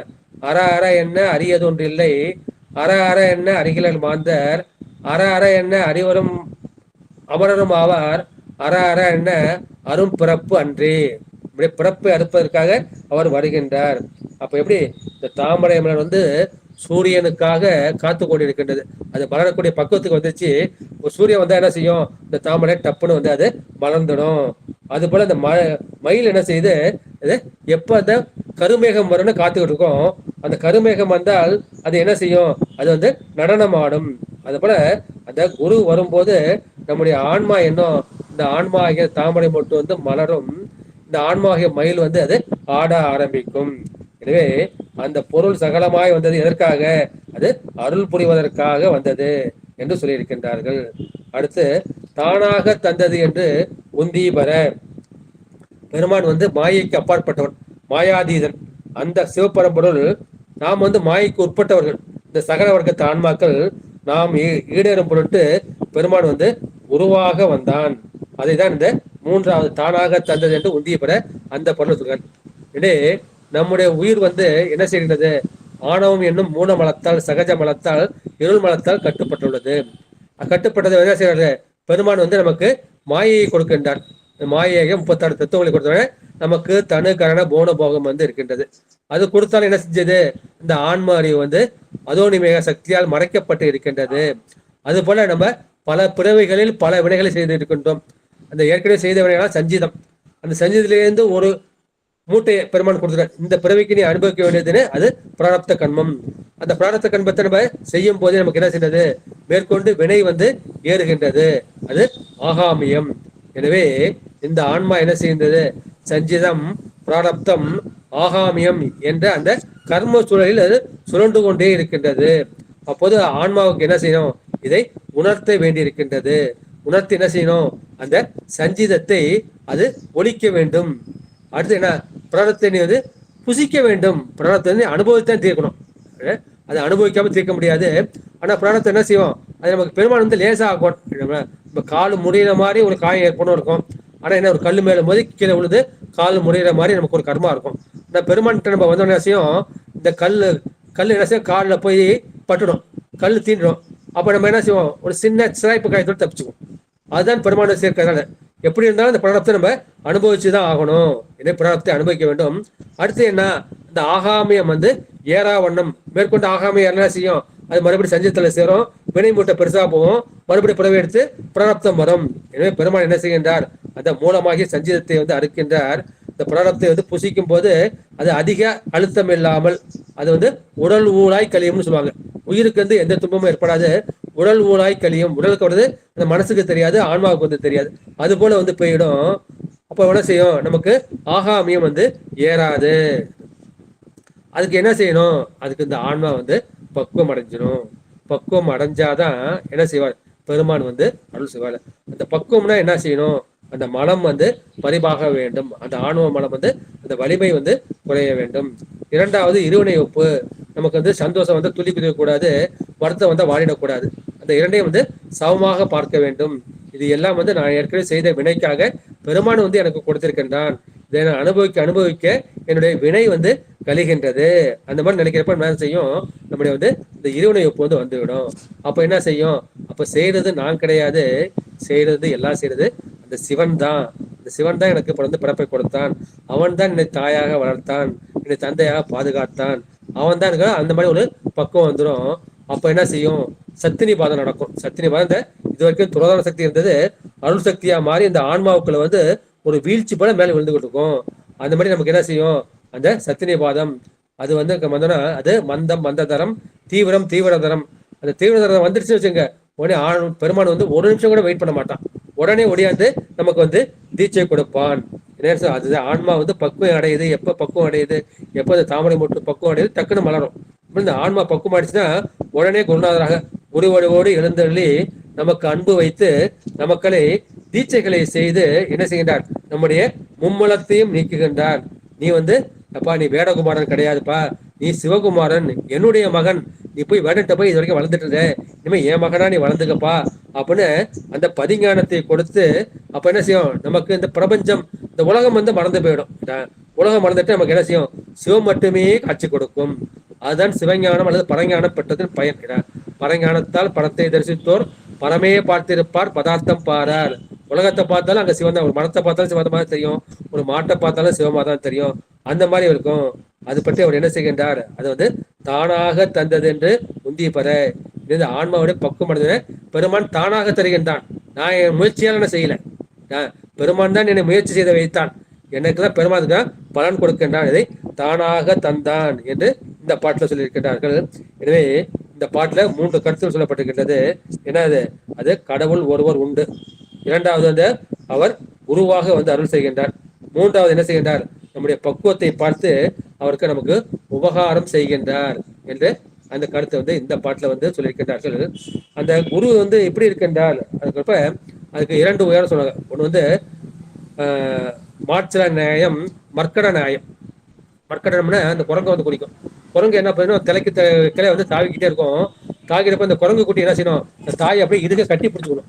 கட்டி பிடிச்சிட்டு தாய் கூடயே இருக்கணும். கீழே விழுந்துச்சுன்னா என்ன செய்யும், இந்த தாய் வந்து தன்னோட சேர்த்துக்காது. அதுக்கு என்ன பண்ணும் அப்ப. இன்னொன்று மாற்ற நியாயம்னா அது பூனை நியாயம்னு சொல்லுவாங்க. இந்த பூனை என்ன செய்யும், தன்னுடைய குட்டியை வந்து தானே கவி கொண்டு போய் இடம் மாத்திக்கிட்டே இருக்கும் பாதுகாப்பாக. அது போல பாதுகாப்புக்காக செய்வாரு. அது போல சிவபெருமான் என்ன செய்வாரு, நம்ம வந்து அந்த பூனை போல நம்ம எந்த இடத்துல வைக்கணும், எங்க வந்தாலும் அந்த மாதிரி நம்ம பண்ணுவாரு. ஆனா நாம என்ன செய்யணும், அந்த பெருமானை வந்து குரங்கு போல இதுக கட்டிக்கொள்ள வேண்டும். பெருமான் நம்ம இதுக கட்டிக்கிட்டா அவர் வந்து அந்த தாய் பூனை போல நம்மள எந்தெந்த இடத்துல வைக்கணுமோ, எதை உபதேசிக்கணுமோ அந்த மாதிரி உபதேசிப்பாரு. அதுதான் நம்முடைய திருமந்திரத்துல வந்து முதல் உபதேசமா பார்த்தோம். விண்ணின்றிலிருந்து வினைக்கீடாய் மெய்கொண்டு, இப்ப என்ன விட செஞ்சோமோ அதுக்காக மெய்கொண்டு தன்னின்ற தாளை தலைக்காவல் முன்வைத்து, அந்த திருவள்ளை காவல் வைத்து உன்னின்று உருக்கி, இந்த ஆன்மாவை உள்ளின்று இந்த ஆன்மாவை உருக்கி ஒப்பில்லா ஆனந்தம் கண்ணின்று காட்டி களும்படுத்தானே. இந்த 30 வருஷம் முதல் உபதேசம் இதுதான். எனவே இது ஒரு வார்த்தை சொல்ல சத்குருவும் வாய்க்குமே. மூர்த்தி தீர்த்தம் தலம் முறையாய் தொடங்கினோருக்கு ஒரு வார்த்தை சொல்ல ஒரு சத்குருவும் வாய்க்குமே. அதுமாதிரி நாதன் அருளாவிட்டால் நமக்கு ஓர ஒண்ணாது, சிந்திக்க ஒண்ணாது. எனவே உபதேசம் என்னும் சொல்லி உபன்னா பக்கத்துல வந்து உபதேசம் பண்றது. திருவுந்தியார் பாடல்கள் முழுவதும் யாவையும் உபதேசம் என்று. இதைதான் நம்முடைய மாணிக்க அறுபுறத்தொருவன் அவனில் வந்து குருபரனாகி அருளிய மென்மையை சிறுமை என்று இகழாதே. அவரும் நம்ம மாதிரி தானே இருக்காரு, நம்மளை விட மனுஷனா தான் இருக்காரு, நம்மளை கூட காப்பி தானே குடிச்சுக்கிட்டாரு, அந்த மாதிரி சிறுமையா நினைச்சாங்க. அந்த மாதிரி நினைச்சீங்கன்னா உங்களுக்கு வந்து இந்த சிவம் வந்து விளங்கும் என்ற கருத்தை சொல்லி இருக்கின்றார் என்ற கருத்தை சொல்லி இந்த முதல் பாடலோடு என்னுடைய திருவுந்தியார் சிந்தனையை நிறைவு செய்கின்றேன். நன்றி, வணக்கம். சிவாய நம. திருச்சிற்றம்பலம். வான்மிகில் வளாது பெய்க மலைவளம் சுரக்க மன்னன் பொன்முறை அரசு செய்க குறைவிலாதவர்கள் வாழ்க. நான்மறை அறங்கள் ஓங்க அட்டவம் வேள்வி மல்க. மேன்மைகள் செய்வ நீதி விளங்குக உலகமெல்லாம்.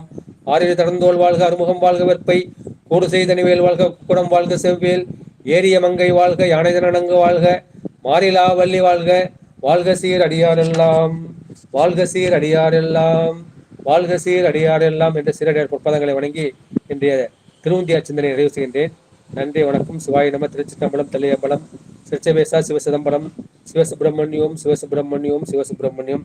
அடியார் பெருமக்கள் தங்கள் ஐயங்களை கேட்கலாம், கருத்துக்களை பதிவு செய்யலாம், இல்லை நிறைவு செய்து விடலாம். ரொம்ப அதிக நேரத்தை எடுத்துக்கொள்வதற்கு என்னை மன்னிக்கும்படி கேட்டுக்கொள்கிறேன். சிவாய நம. சிவாய நம. ஐயா ஐயா வாங்கய்யா, தேவசேனபதி ஐயா, நீங்க பேசுங்கய்யா. சிவாய நமகம்மா. ஐயா, சிறப்பா இருந்தது வகுப்பு. திருவுந்தியாருக்கு ஒரு அற்புதமான ஒரு அறிமுக உரை கொடுத்தீங்க. எப்படி திருவுந்தியார் திருக்களிற்றுப்படியார்னு 14 சாத்திர நூல்களையும் வரிசைப்படுத்தியிருந்தீங்க. அதுக்கு பிறகு திருக்களிற்றுப்படியாருக்கு பெயர் காரணம் சொல்லியிருந்தீங்க, நல்லா சிறப்பாக இருந்தது.